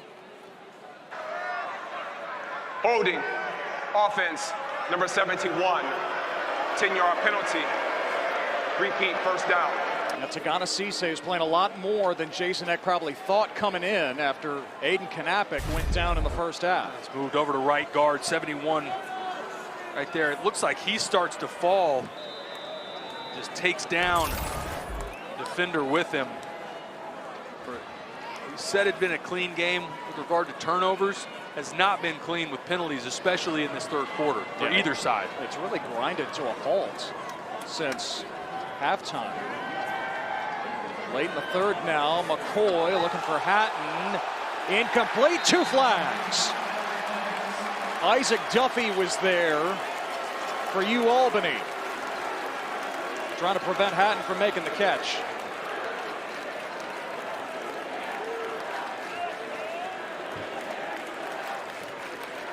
In the student section for Idaho's chanting, "You can't do that." Pass interference, defense, number 19. The ball will be placed at the spot of the foul. Automatic first down. Isaac Duffy trailing Hayden Hatton on this out route that they've busted on a couple times, and this is an easy call. Isaac Duffy not getting his eyes back. Really, it's not a great throw from Giovanni McCoy, and he's bailed out by Isaac Duffy not getting those eyes back around. Goes through the back of Hayden Hatton. That's an easy call.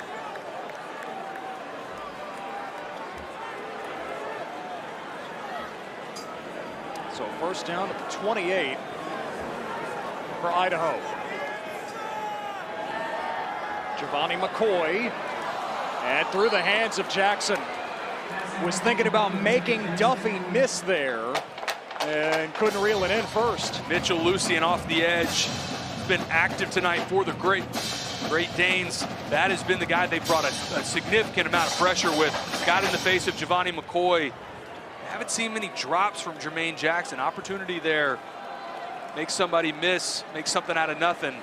Instead, second and long.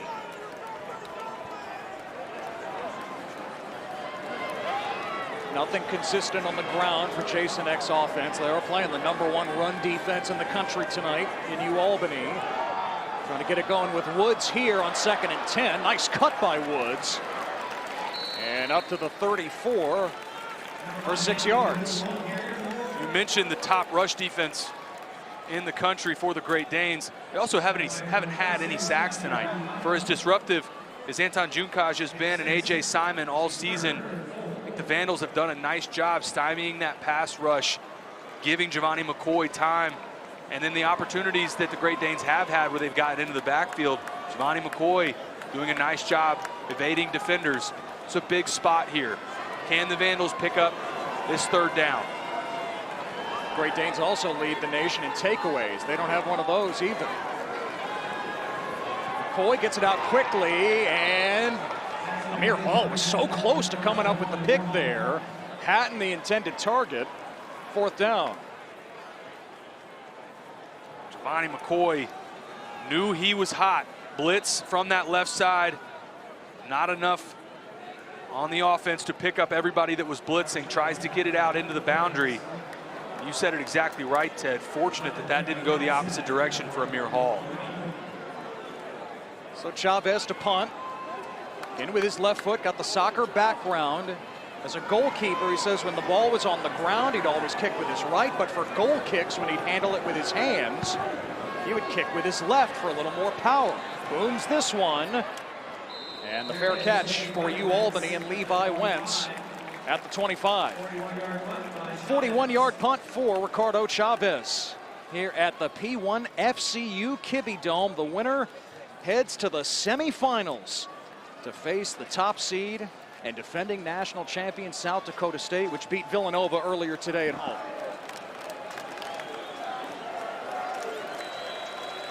That game in Brookings had 40-mile-an-hour winds. Outside here in Moscow, it's snowing, but a nice 72 degrees in the Kibbie Dome. Greg Gattuso's offense has been stuck in neutral here in the second half. A couple of 3-and-outs and a turnover. Reese Poffenbarger is dragged down. Dallas Afalava, the true freshman, continues to make plays. Well, this is a coverage sack, and they've got the freshman in at corner into the boundary. Andrew Marshall, you can't see it there. Great coverage, and going back to it again. This offense for UAlbany trying to go play action and throw a slant in behind it. They busted Idaho in the first half with that, playing much better coverage, and the freshman Andrew Marshall in a good spot. Second sack of the game for the Idaho defense. Poffenbarger flips it to Waddell, bounces off a couple of defenders, and Trey Thomas shoves him out across the 25. This was the first down play. Again, trying to go play action and throw the slant in behind it. At the top of the screen, watch Andrew Marshall drives down on this slant route. There's not enough of a window for Poffenbarger to get rid of that ball. Afalava and the rest of this defense rallies to the football. At some point, that play action off of it, it's got to be some sort of wrinkle instead of a slant, whether that's a pivot route, some sort of fade, some sort of back shoulder action, anything that gets away from that slant route, because Idaho's driving on it right now. 3rd and 7. Poffenbarger down the seam and incomplete. Looking for Dietz, who is his favorite target on 3rd down, and Andrew Marshall, another true freshman, stepping up for Idaho. And they test the true freshman on 3rd down, try and throw the back shoulder fade to Marquise Dietz. It's really a pretty good throw from Poffenbarger off the ear of the corner. That's a really good throw. On second look, Marquise Dietz has to come down with that ball. So Pastula back out to punt. Second straight 3-and-out for the Great Danes. Jackson back deep.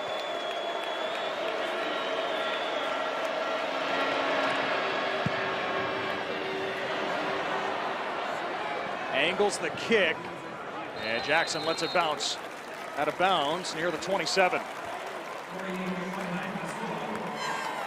A 46-yard punt by Pastula. Yeah, hi, Dad.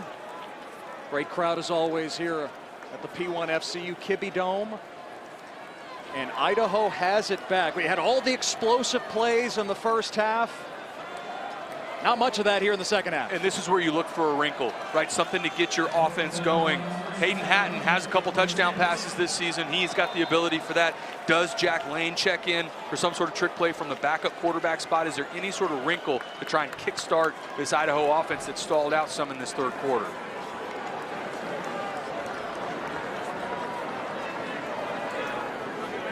Hatton in motion. And McCoy floats it to him with Isaac Duffy in coverage. Hatton pulls it in for a gain of 6. That's that same field out. They've gone to Hayden Hatton several times. That was the play on the drive a minute ago where Isaac Duffy had the pass interference. Bring him across in motion, create good leverage. It's a good first down play design. Might be the final play of the 3rd quarter. Idaho also has not really gone up tempo here in the 3rd. Said they would, as UAlbany, most of their interior D-line and front 7. Not a lot of rotating.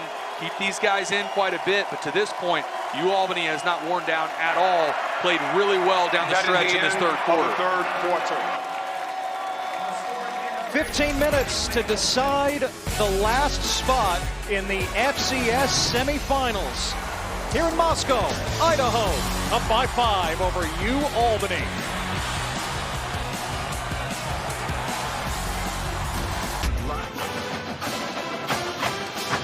An all-time mascot matchup in the FCS quarterfinals with the Great Danes of UAlbany and the Vandals of Idaho, And we're about to decide the last spot in the FCS semifinals. Start of the fourth quarter. Ted Emmerich, Taylor McCarg, our entire crew.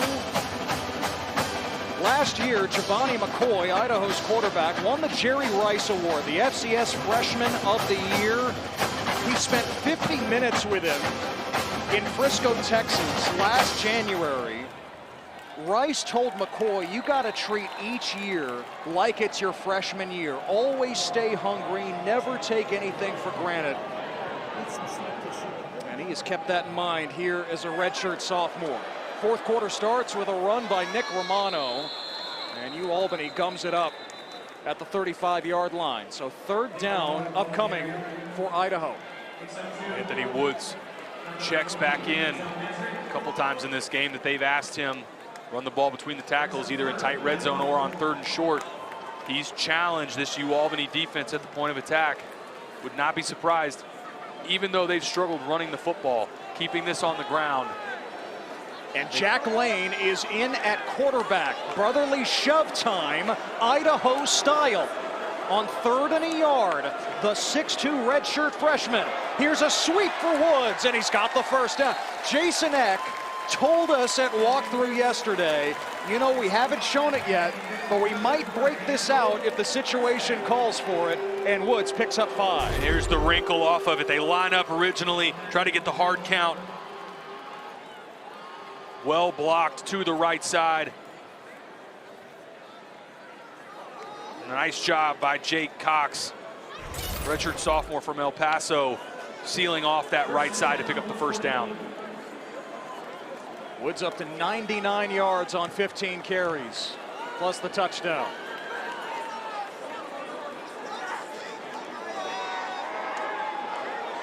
McCoy airs it out. And incomplete, he wanted Jordan Dwyer.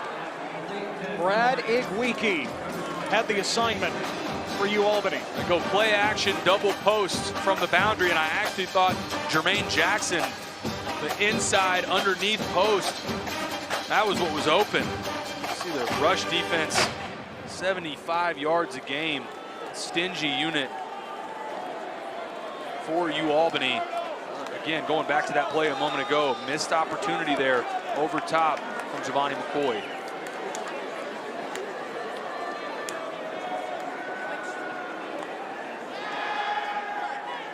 McCoy guns it through the hands of Therese Trainer. Amir Hall. He's had a big night for UAlbany in coverage. 3rd and 10. I said one of the things that this offensive staff told us was against this pass rush of UAlbany that they would have to feature the screen game, try and get the ball out of Giovanni McCoy's hands quickly. I don't think we've seen as much of that as we expected, especially the tunnel screens. Guys like Jordan Dwyer on 3rd and long, you know this is a spot UAlbany will have their ears pinned back coming after the quarterback. Do they roll, move Giovanni McCoy out of the pocket? Is there a screen off of this? What do they have dialed up here on 3rd and long? McCoy has missed 6 of his last 7 passes. 3rd and 10 for the Vandals. And misses another one as it's through the hands of Alex Moore. Pass a little tall. Flag is down at the end of the play.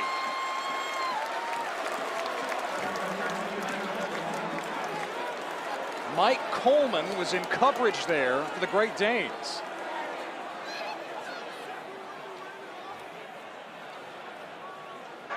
There is no foul for a late hit. Was the question I had. Looked like he was playing through, did not see that the ball was tipped.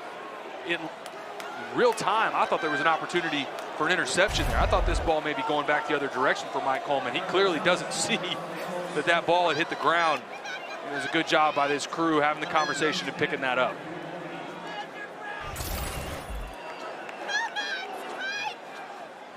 And Chavez to punt again. Oh, off the side of his foot. Did UAlbany get a piece of that? Out of bounds. Let's see where it's marked out. At the 45 of UAlbany. Media. It's just a 15-yard punt by Ricardo Chavez. timeout here in Moscow. UAlbany has excellent field position.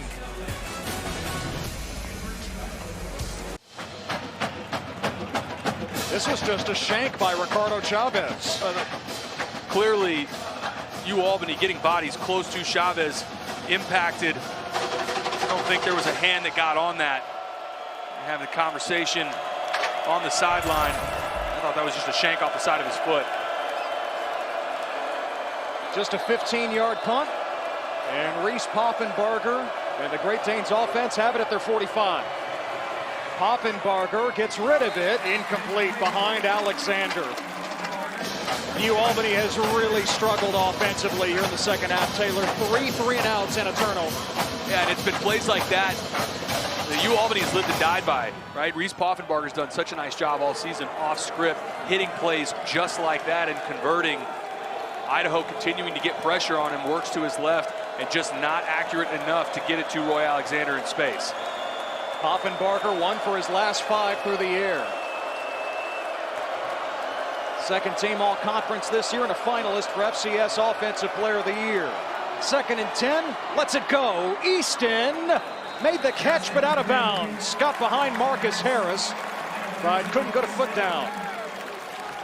Field judge was right on top of this. I thought Brevin Easton came down with this ball. It's a great throw from Poffenbarger over that outside shoulder. Take another look. Does he get that right foot down? And that was close right there. Let's see here. Possession. That is bang, bang, and I think they're going to take another look at this. Yeah. The ruling on the field is an incomplete pass. That play is under review.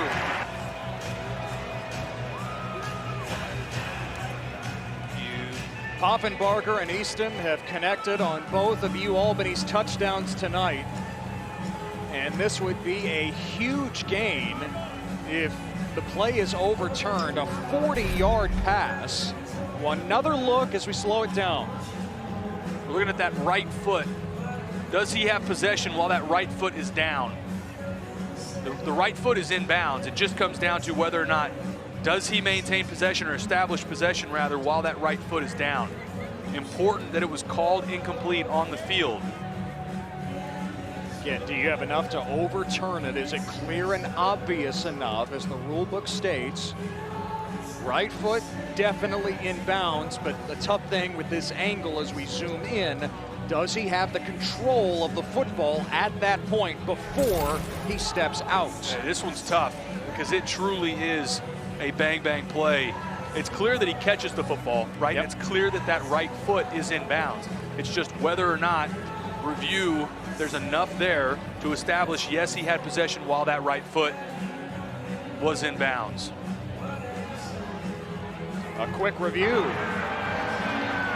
After review, the receiver caught the ball with the foot in bounds. It is a completed pass at the 16-yard line. First down for Albany. And that's been the struggle in this second half. Idaho playing man defense. The throws underneath have not been there. They have not been able to run the football. So you're going to have to hit those shot plays over the top. And that was the first time in the second half that we've seen UAlbany with that connection. They've made a play in tight coverage. Marcus Harris was not in a bad position. That was a great throw and an even better catch by Brevin Easton. So it's a 39-yard pass to the Idaho 16. You asked the offensive coordinator, Jared Ambrose, what does Poffenbarger like? Said, verts all the time, deep shots. Verts and quarterback power, which I've never heard that combination ever in my life. Could we see the quarterback run game here in the red zone now? Poffenbarger whips it, incomplete. Hicks sliding in the end zone. Couldn't come up with it. He had him. Hicks found the soft spot in the zone. This is a seam route, and Poffenbarger's trying to put the ball on him right now. Just needs to get that up a little bit. Take another look. Hicks comes open right now, and Poffenbarger tries to rip this ball. It's just underthrown a hair. Hicks was open. 2nd and 10. Waddell motions in, give it to him. And he gained the edge, cut down. Right near the line of scrimmage, maybe a yard on the play. Marcus Harris comes up and runs support. Trey Thomas doesn't make this tackle, but he's part of the reason why this gets strung out. Watch 21. He's going to come down. You see him right there, set that edge. He forces Griffin Waddell to run the hump, try to force him to the sideline, does a nice job of it, and that's where you see the rest of the defense rally to the football. Banged up a little bit there. Faisal Hayden checks in on 3rd and long.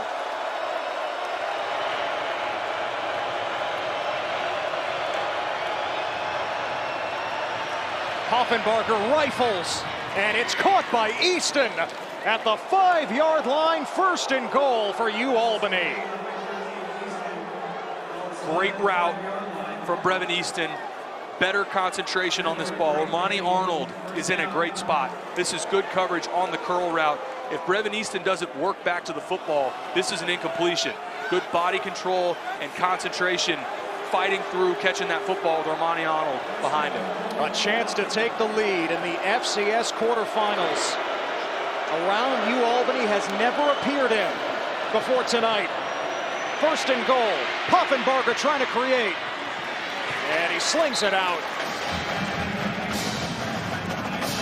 The struggles UAlbany has had running the football, that's really going to show itself in the tight red zone. These windows get smaller. Everything gets condensed here. Look at all those black jerseys. That's a tough picture for your quarterback to be looking at. And this is obvious 4-down territory in this spot. 2nd and goal from the 5. And Roy Alexander lines up at quarterback, the versatile weapon. 3rd game back from injury, he dropped the snap. Alexander throws at the last moment, never had a shot. That was a duck. Julian Hicks, the intended receiver, and it's 3rd and goal. UAlbany is just fortunate that this ended in an incompletion. Go back to the line of scrimmage. Glad it wasn't a turnover off the fumble, not a sack behind the line of scrimmage or a tackle for loss, rather.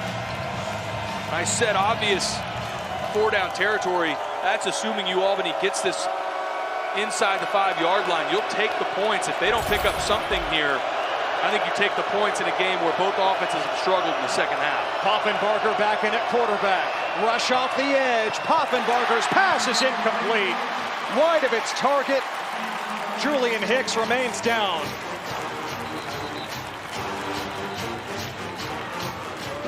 Looks like receiver still down to the boundary. Timeout for an injury to a player on offense. Hicks was reaching for it as Poffenbarger felt the rush from Keyshawn James Newby and will step aside. 4th and goal for UAlbany right after this. Timeout.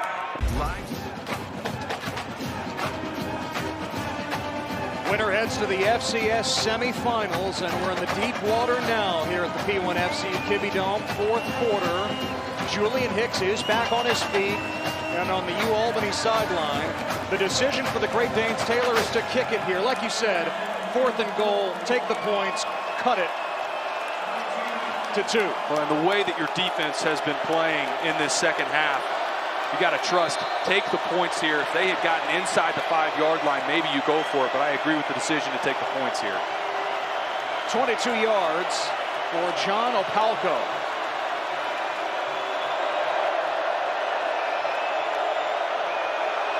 Sharp angle, but Opalco knocks it through. So it's a 2-point game yet again, just like it was at the half when Idaho led 16-14.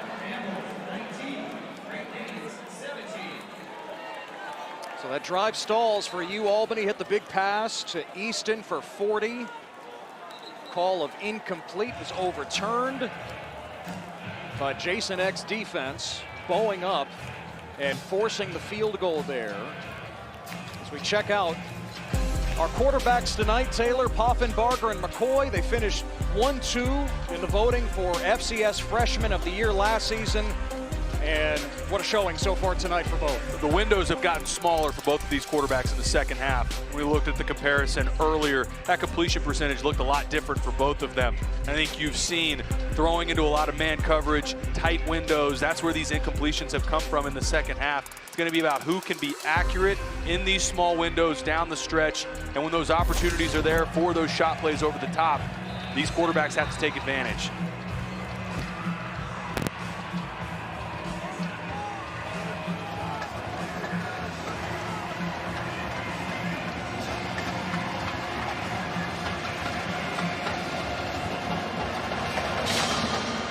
Palco dribbles it and avoiding Jermaine Jackson. And Jackson Eck, son of the head coach, muscles his way across the 45. Well, Brevin Easton has had simply a magnificent game for UAlbany, the second team All-CAA receiver. They've gone at Brevin Easton all night, and it started right out of the gate. This was the post over the top for the touchdown. They came back to the well with this in the second quarter. Same thing, inside slot fade. He gets turned loose. His play was made in the backfield by Reese Poffenbarger. Keeps his eyes downfield and finds Brevin Easton. This was the play earlier that was overturned. Amazing body control to get that right foot down. Been the go-to target all night for Reese Poffenbarger and all season. Movement up front was Anton Junkaj drawn offside here. Offside. Nope. Defense, number 4, in the neutral zone, drawing a reaction from the offensive player. 5-yard penalty. Still first down. And going back to that kick return, that's how important Jermaine Jackson is. The field position that Idaho has right now, as you see Junkaj get that early start off the boundary side. But because they're so afraid of kicking it to Jermaine Jackson, they kick it to the up-back, and Eck ends up with the push almost to midfield off the kick return. That just is how dangerous Jermaine Jackson is. And now with the penalty, Idaho is at midfield, 1st and 5. Woods slashing, a hurdle over Isaac Duffy. Picks up a couple to the 48. Anthony Woods over 100 yards tonight. When he took that stutter step, I thought he was about to lower the shoulder into Isaac Duffy. The dangers of the hurdle popped up immediately, though. He's still in the game. Oh, yeah, he's still in. I tell you what, the reason I'm questioning whether or not he's in, because if I did that ever in my career, that would have been it. Been over. Torn groin, everything. Forget about it. Woods hitting the century mark. 2nd and 3. McCoy up top, Hatton, no. Giovanni McCoy is just 5 of 17 passing in the second half. It's the same scheme that Idaho has run on 3rd down most of the night. UAlbany matches on this 3rd down. Man defense on the back end, tight coverage on Hayden Hatton. They're trying to throw the slot fade, but the pressure is already on Giovanni McCoy. There's nowhere to go with the football. We've really had 2 different games, split by halftime. The fireworks show in the first half, and the slugfest here in the second half. 3rd and 3 for Idaho. Here comes UAlbany. McCoy floats it for Trainer, couldn't find it. Igwiki with the coverage. 4th down for the Vandals. And Chavez trots out to punt. Pressure again from UAlbany. Idaho goes with some motion, move across to the field. UAlbany just replaces that motion with the blitz. Giovanni McCoy trying again for another fade ball into man coverage. An inaccurate throw. McCoy missing 9 of his last 10 passes. Chavez shanked the last one, went only 15 yards. This is a better effort. Wentz, the fair catch at the 15 for UAlbany. 33-yard punt by Chavez this time. So the winner of this one heads to Brookings on Friday to face the top seed, unbeaten South Dakota State. Winners of 27 in a row, to be exact. after they turned away Villanova at home earlier today. It's Montana and North Dakota State in the other semifinal. Grizzlies winning last night. Conference foe of Idaho. And so Reese Poffenbarger and the Great Danes have another crack at it here. Under 10 to play.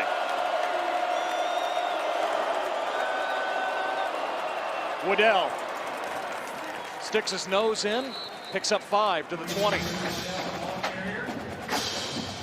Helpful to your quarterback, first down run game. Some of what they've struggled with all night. Doesn't look like a lot, but you'll take 5 yards on the ground every time on first down.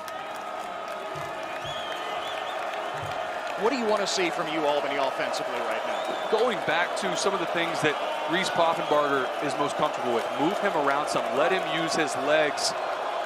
Try and give a look to Idaho that they haven't seen the majority of this game.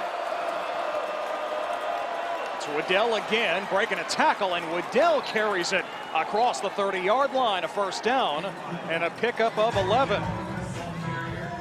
Maybe the best 2 consecutive snaps we've seen all night from UAlbany's offensive line. Blocked up well, nice job on that right side. And that patience from Griffin Waddell that you just don't normally see from a freshman. Been really impressed with the freshman from Glen Falls, New York.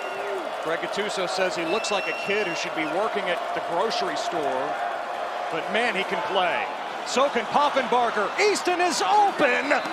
Out of bounds, incomplete. And I don't think they'll review it this time. Ted, you said it earlier, and it's spot on. A week ago, especially against Richmond, there were shot plays available for Reese Poffenbarger that were missed just from inaccurate throws. This is nothing more than Poffenbarger throwing his man out of bounds. And on a double move, give your guy an opportunity, a chance to come down with it in bounds. We talked a minute ago about these quarterbacks will have to be good in crunch time. Inaccurate throw there and a missed opportunity.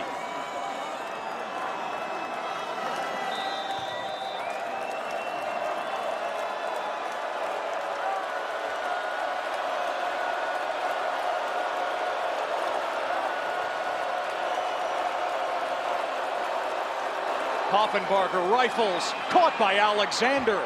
Little behind him, Alexander still pulls it in and carries a few Vandals across midfield, 24 yards.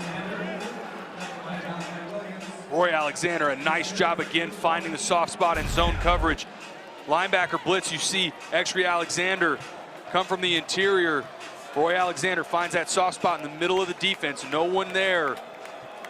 That's back-to-back chunk plays that we've seen, one on the ground earlier in this drive, and then that one through the air. Some momentum for this UAlbany offense. Now this drive started at the 15. Under 8 to play. Poffenbarger. And too much on it again for Alexander. Marshall in coverage, 2nd and 10. Impressed with Andrew Marshall, the freshman. Come in, they've tested him several times. Go back to that slot fade again. In good coverage. And really, it's been blanketed man coverage. Look at the top right there in the slot. He's matched up against Roy Alexander, who's had a nice night as well. Seven's in a good spot, doesn't panic. Had a nice night for the freshman.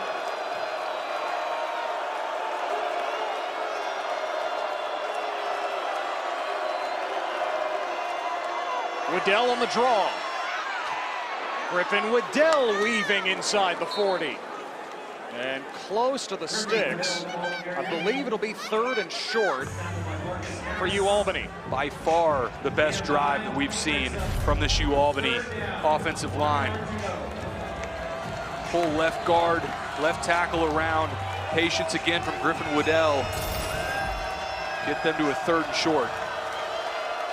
Great Danes are just 4 of 14 on 3rd down, but they need only a yard here.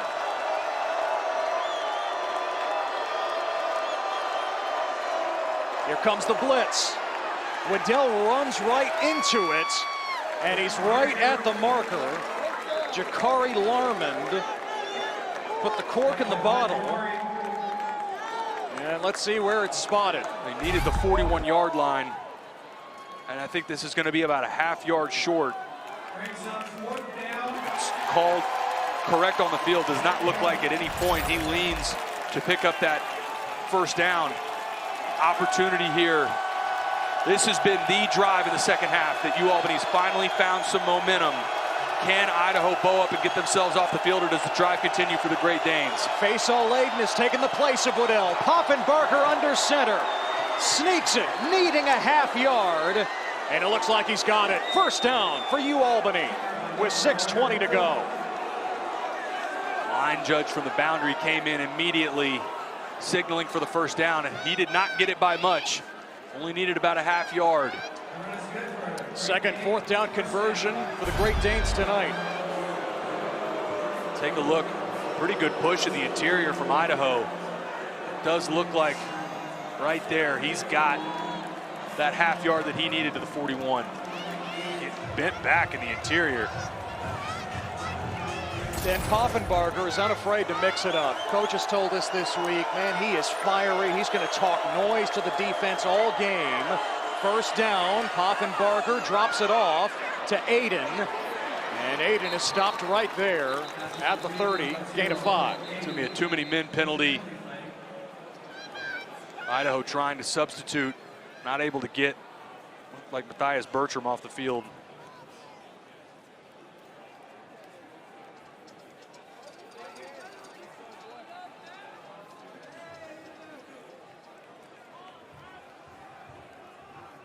Flag down is on the far side of the field at the 15. Here's the call. Illegal substitution. Defense, 12 men on the field. 5-yard penalty. Repeat first down. And of course, if the offense subs, the defense is certainly allowed to do the same. Let's take another look here.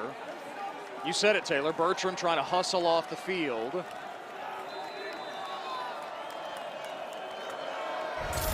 And got caught. It's been the sloppy part of the game, right? Penalties. You see there, just combined 15 penalties in this game. First and 5 for UAlbany. Here's Waddell on the sweep. Trying to get around Trey Thomas, can't do it. Thomas, the 6th-year senior, transfer from South Dakota. No gain on the play. There's been a couple times that Griffin Waddell has won that matchup. It's a sprint to the sideline, and he's made Trey Thomas miss a couple times. Not on this play. Watch from the right side. Flying downhill. Great open field tackle from Trey Thomas. Under 5 to play. The semifinals in the FCS championship awaiting the winner. Poffenbarger on the rollout off his back foot. There's Easton, and it's a touchdown! A hat trick for Poffenbarger and Easton tonight. 30 yards, and UAlbany is on top. This is having trust in your receiver. Reese Poffenbarger's throwing this to a spot. When he lets go of this ball, Brevin Easton is not open. He's putting this to the back corner of the end zone, trusting that Brevin Easton is going to run under this. Delayed roll. Brevin Easton's turned back, looking over the right shoulder. Poffenbarger's throwing that to a spot and letting his guy go make a play. Now we'll see the Great Danes go for 2.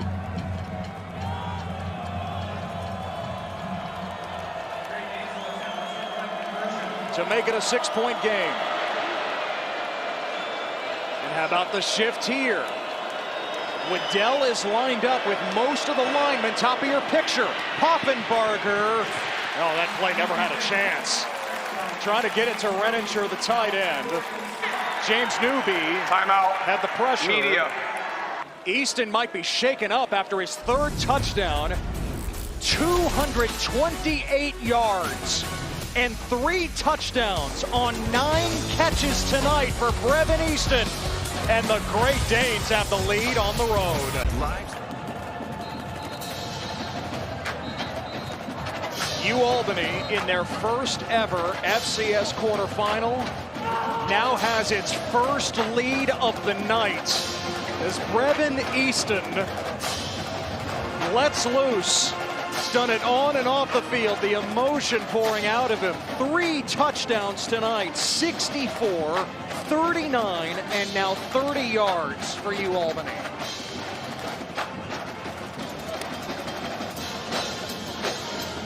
Idaho just can't cover him down the field. I think it's Reese Poffenbarger just proven the trust that he has in Brevin Easton, because some of these looks, when he's let go of the football, Easton's still covered, and that just proves that connection that those two have. Once again popping it up and avoiding Jackson, and one of the upbacks with the fair catch for Idaho. Back to the score. Again, Poffenbarger working to his right here. Easton has turned back around over his right shoulder, has to flip back around, and that just shows Poffenbarger put this to a spot on the field. Said back corner of the end zone, I trust Easton to flip his hips, get around over the left shoulder and make a play. He's all night in the biggest spots. He's answered the bell for his quarterback. Job not finished. Let's not do his work. Defense. Okay then. Let's go. He says we're not finished. Watch my boys work on defense. Idaho trailing for the first time tonight. 4:38 remaining. Giovanni McCoy just 5 of 18 in the second half. That's a good start to this drive. Hayden Hatton over 100 yards for the 16th time in his career. Pushed out by Igwiki after a gain of 12. They do such a nice job getting to this spot with that field out. They've gone to it all night. That's a tough throw for quarterbacks. I've been really impressed with Giovanni McCoy consistently going to this, working out, again, to the field side. It's a long throw. Ball has to travel a long way. It's accurate. Gives his receiver an opportunity to catch it and get upfield. Hatton 10 grabs, 114 yards.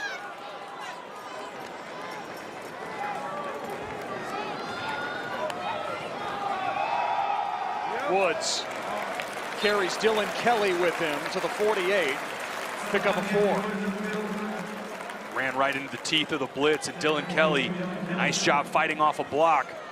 There's a chance there. I thought that may get broken for a big play for Idaho. Good tackle by Dylan Kelly. Taylor, you saw Woods kind of limp off the field there. So Romano comes back in. 3.5 to go. Idaho does have all 3 timeouts.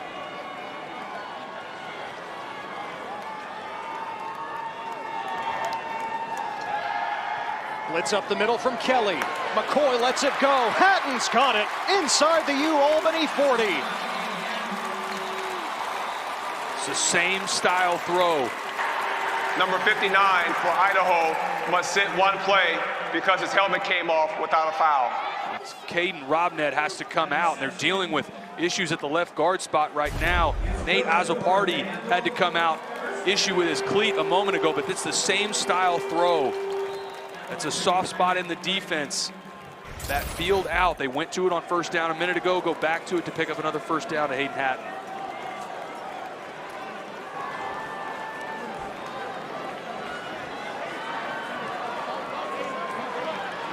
When Idaho's in trouble, McCoy looks Hatton's way.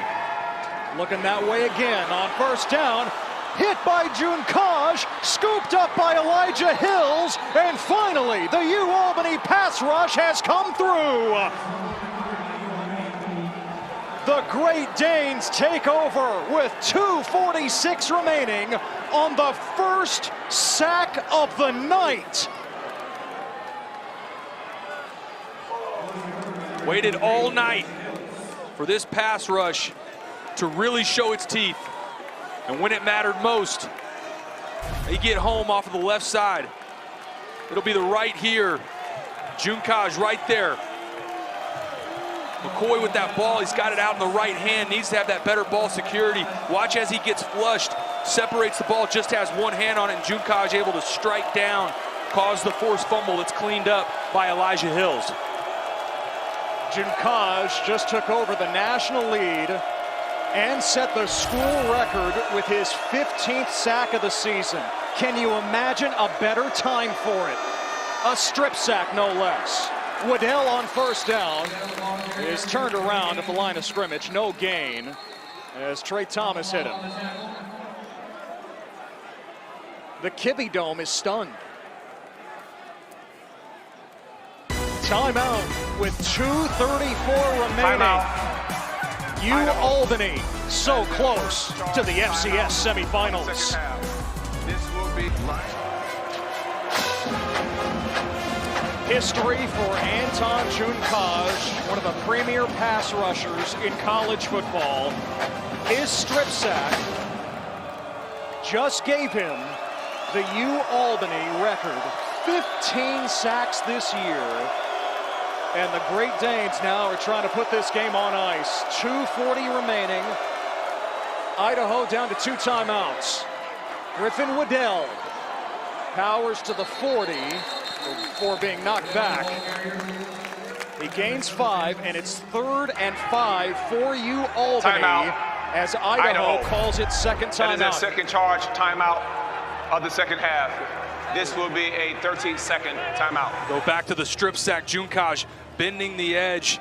Again, McCoy gets that ball out away from him. And all night, the offensive line for Idaho done a nice job limiting that pass rush from Junkaj and A.J. Simon. But that time, Junkaj gets the best of that right side. Beats Charlie Vime off the edge. And now, opportunity. They can pick up the first down. Game is Thank you. sealed for the most part. UAlbany would be headed to the semifinal. Pay attention to where 87 Ian Riniger is. If they move him around, he's the favorite lead blocker for Griffin Waddell. They've got him into the boundary right now.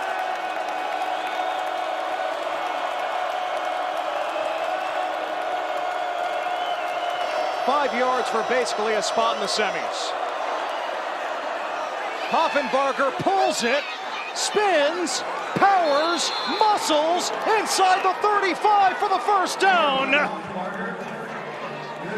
Funny name, serious quarterback. Reese Poffenbarger moves the chains with just over 2 to go. And at first contact, this looks like he's dead to rights.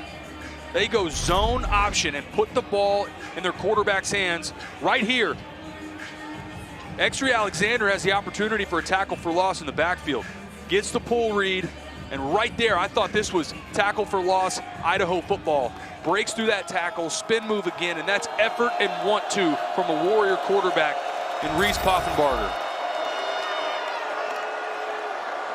Waddell crunched after a gain of 2, and Idaho now calls its final timeout, I believe. Timeout, Idaho. There's their third and final charge timeout of the second half.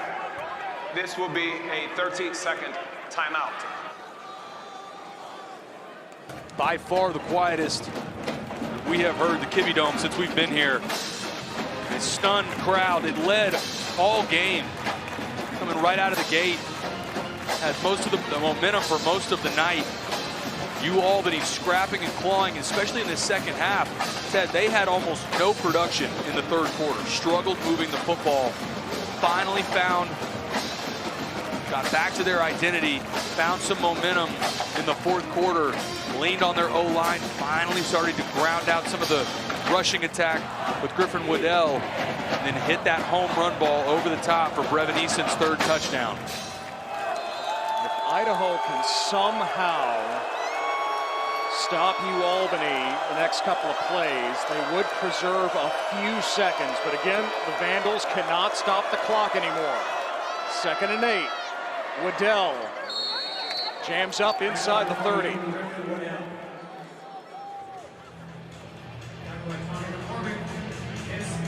I mean, this is a year that has reawakened Idaho football. Go back to the 80s and early 90s in the FCS, so many playoff runs. In the Abyss, in the FBS for 22 years, just 3 bowl appearances and back-to-back playoff appearances under Jason Eck since he took over But now 60 seconds remaining. And it's just been an incredible run on the other side for UAlbany.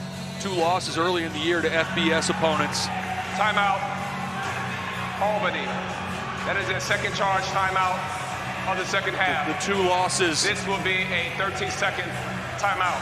Early in the season of Marshall and Hawaii, FBS opponents, but played well in both of those games, had a chance to beat Marshall and had the loss to New Hampshire. And this would be, assuming they close this out, a trip to Brookings, South Dakota in a semifinal matchup. Unbelievable run that UAlbany has been on this season. Opportunity to close it out here in the closing seconds. This is UAlbany's 25th year in the FCS, and they have executed one of the best turnarounds in Division I college football. From 3 wins last year to 10 this year, and they can smell number 11. Idaho out of timeouts, 3rd and 5.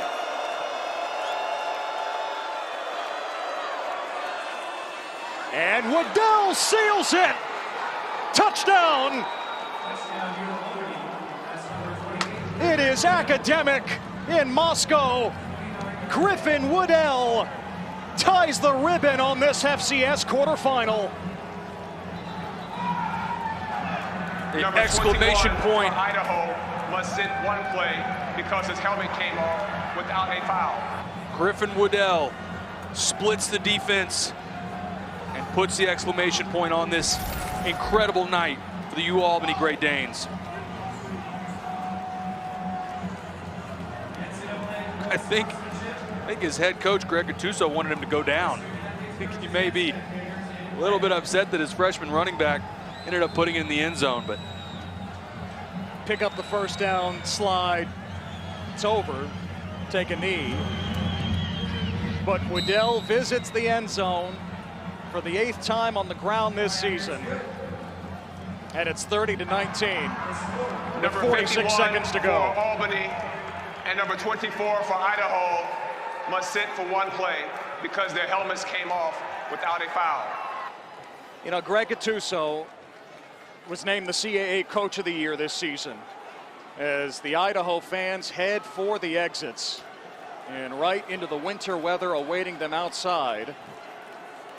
Gattuso's also a finalist for the Eddie Robinson Award, which goes to the FCS National Coach of the Year. Now, Jimmy Rogers was named the winner of that one in his first year as South Dakota State's head coach, but Gattuso was a finalist. The job he has done, go back to 2019 when he led UAlbany to the playoffs, and the pandemic hits almost immediately. And he says we couldn't recruit off that. We didn't practice for almost a full year. well, he said the momentum that was built from 2019, that momentum died on the vine during COVID. Said they struggled regaining momentum in the spring season of 2021 and then going into the fall. Last season, all the close losses, really struggled with the 3-8 record, but felt like they were right there. They just couldn't close it out.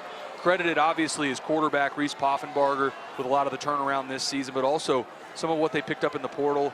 Amir Hall, Bill Hackett, the secondary, and all of those close losses they couldn't close out a year ago. Romano on the return for Idaho and knocked out by Opalco, the kicker. Just past the 45. The matchups again a year ago that they weren't able to close out. Did that and more this season at the FCS level. Just the one loss on the road at New Hampshire. They didn't play Richmond in the regular season. That's why you ended up with that tie for the CAA championship, but they left no doubt in their second round matchup. Timeout, Albany. That is their third and final charge timeout of the second half. This will be a 13-second timeout. And so this year, coming off the 3-win season, Taylor, UAlbany was picked to finish 11th out of 15 teams in the CAA. And the players and Gattuso are like, okay, we'll show them. We were in so many close games last year. In fact, the last 2 years combined, UAlbany went 1-10 in one-possession games. This year, 2-2. Well, there's a handful of factors. The first piece, starts with having good players, right? Having guys off the edge, A.J. Simon, Anton Junkaj, like we've talked about, and then having a quarterback on the other side that's been as fantastic as Reese Poffenbarger has been. Oh, by the way, they've also coming into this game +10 in the turnover margin as well. Took care of the football, created takeaways on the other side. It's all led to this magical season and this run that they've been on. Idaho with only 3 points in the second half. McCoy dumps it. And Romano has it inside the 40-yard line. Clock stopped at 35 seconds. This is why, going back to the touchdown a minute ago from Griffin Woodell, still giving, it's not great odds in the favor of the Vandals, but if he goes down after picking up that first down, this game's over. You take one knee and it's over. Instead, theoretically, field goal for Idaho when you can, preserve some time, onside kick, Hail Mary, yes, it's a miracle, but that's on the table with 35 seconds left. We'll just try to put it in the end zone here first. McCoy to Hatton, out of bounds. At the 32, first down with 30 seconds left. That's exactly what they're going to do right now. Bring out Ricardo Chavez. You need 2 scores anyway. Still with 30 seconds left on the clock. He knocks this through. Pick up the onside kick. You at least give yourself the opportunity to have a couple plays, shots at the end zone. So Chavez from 50, he missed from 52 twice in this game.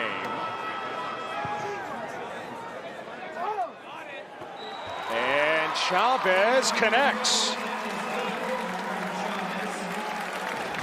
So the lead is 8, 25 seconds left. Now you absolutely have to have the onside kick, but the game's not over.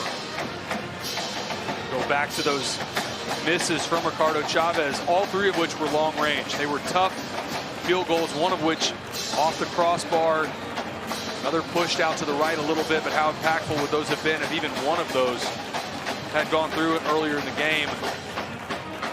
For Idaho, this will be tough for a number of reasons, but go back, there were so many opportunities, especially in the second half, shot plays that were missed, chances for them to stay on the field that weren't converted.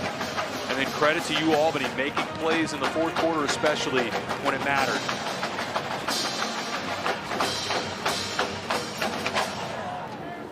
So can Logan Prescott pull off some magic here?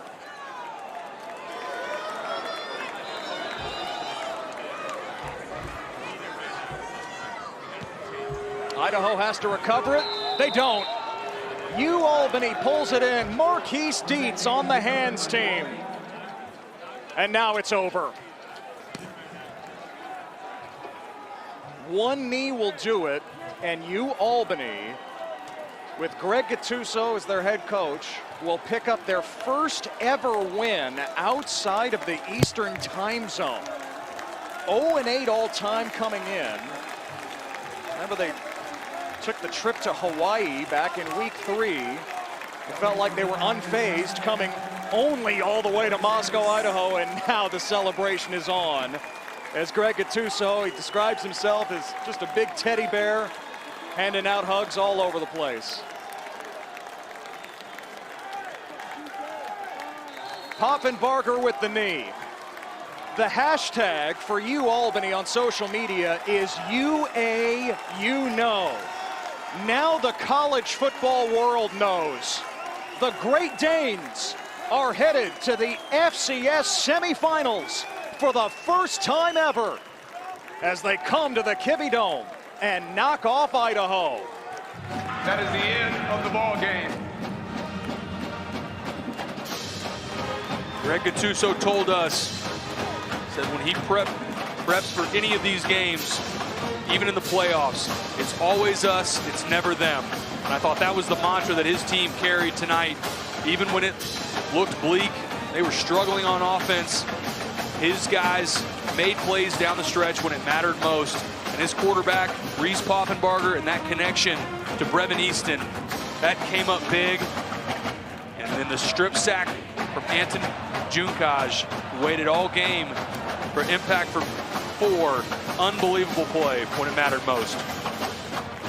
And UAlbany head coach Greg Gattuso joins us now. Greg, first of all, congratulations on the win. Those hugs just have to feel so good. You're passing them around. What more than anything allowed your team to push through tonight? It's just been like this all year. Play tough. You know, I knew that if we could keep just fighting, we could get a shot. You know, they're a good team, but the second half, I thought our defense really stood up, and you saw some explosives out of our offense. It's a massive win for us. We're going to the Final Four, pretty fired up.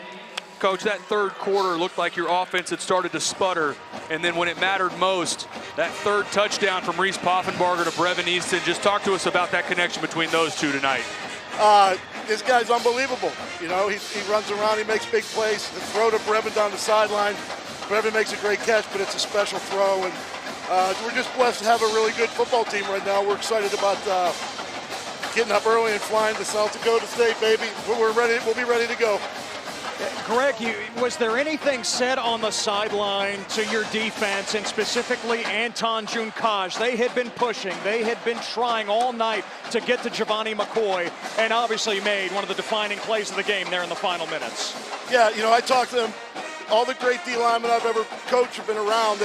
It's a continuous pressure, and eventually you break through, and he broke through at a big moment in the game, and that's what we do. You know, it's not about sacks. Everyone thinks it's sacks. It's pressure and hitting the quarterback. And it was a great play by those guys, and my hat's off to them. Greg, congratulations. Thank you. You can pass the headset over to your quarterback. If he's still there next to you, he might be. He's still here, don't worry. Okay. He never leaves my side, so. Well, yeah, I mean, that's your doppelganger from Halloween. Yeah, I think I look better than him in that outfit, but I don't know. So. Yeah. All right, guys, thank you. Thank you, Greg. Okay, so, and Reese Poffenbarger joins us now. Reese, Ted and Taylor here upstairs. First of all, congratulations on the victory tonight.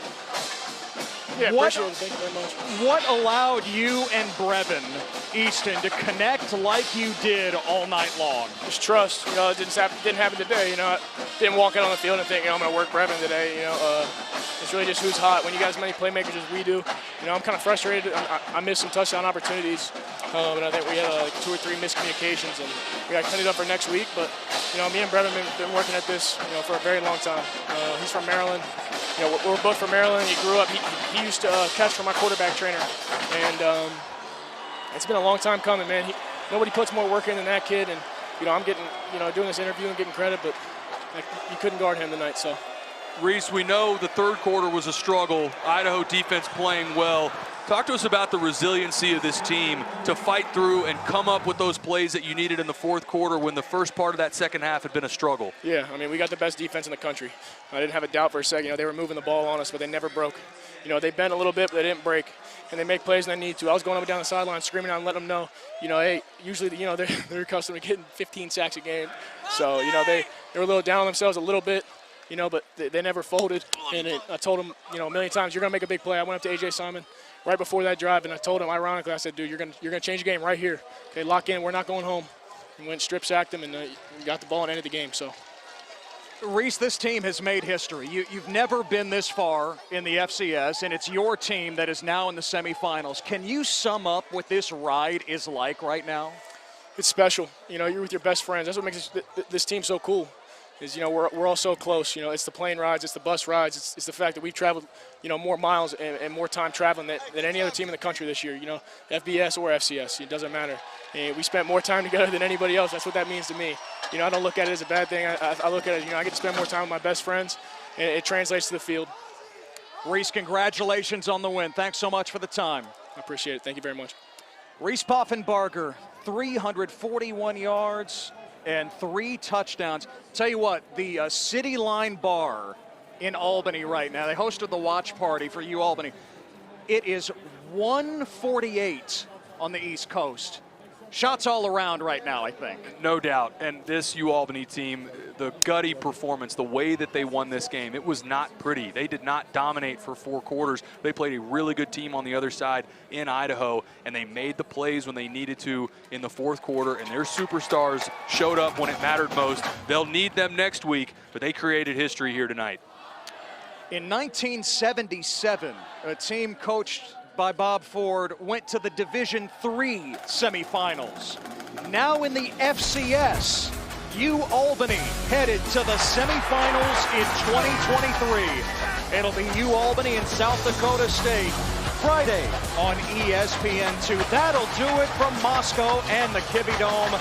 Thanks so much for joining us. For Taylor McCarg and our entire crew, this is Ted Emmerich saying so long. The semifinals are now set in the FCS.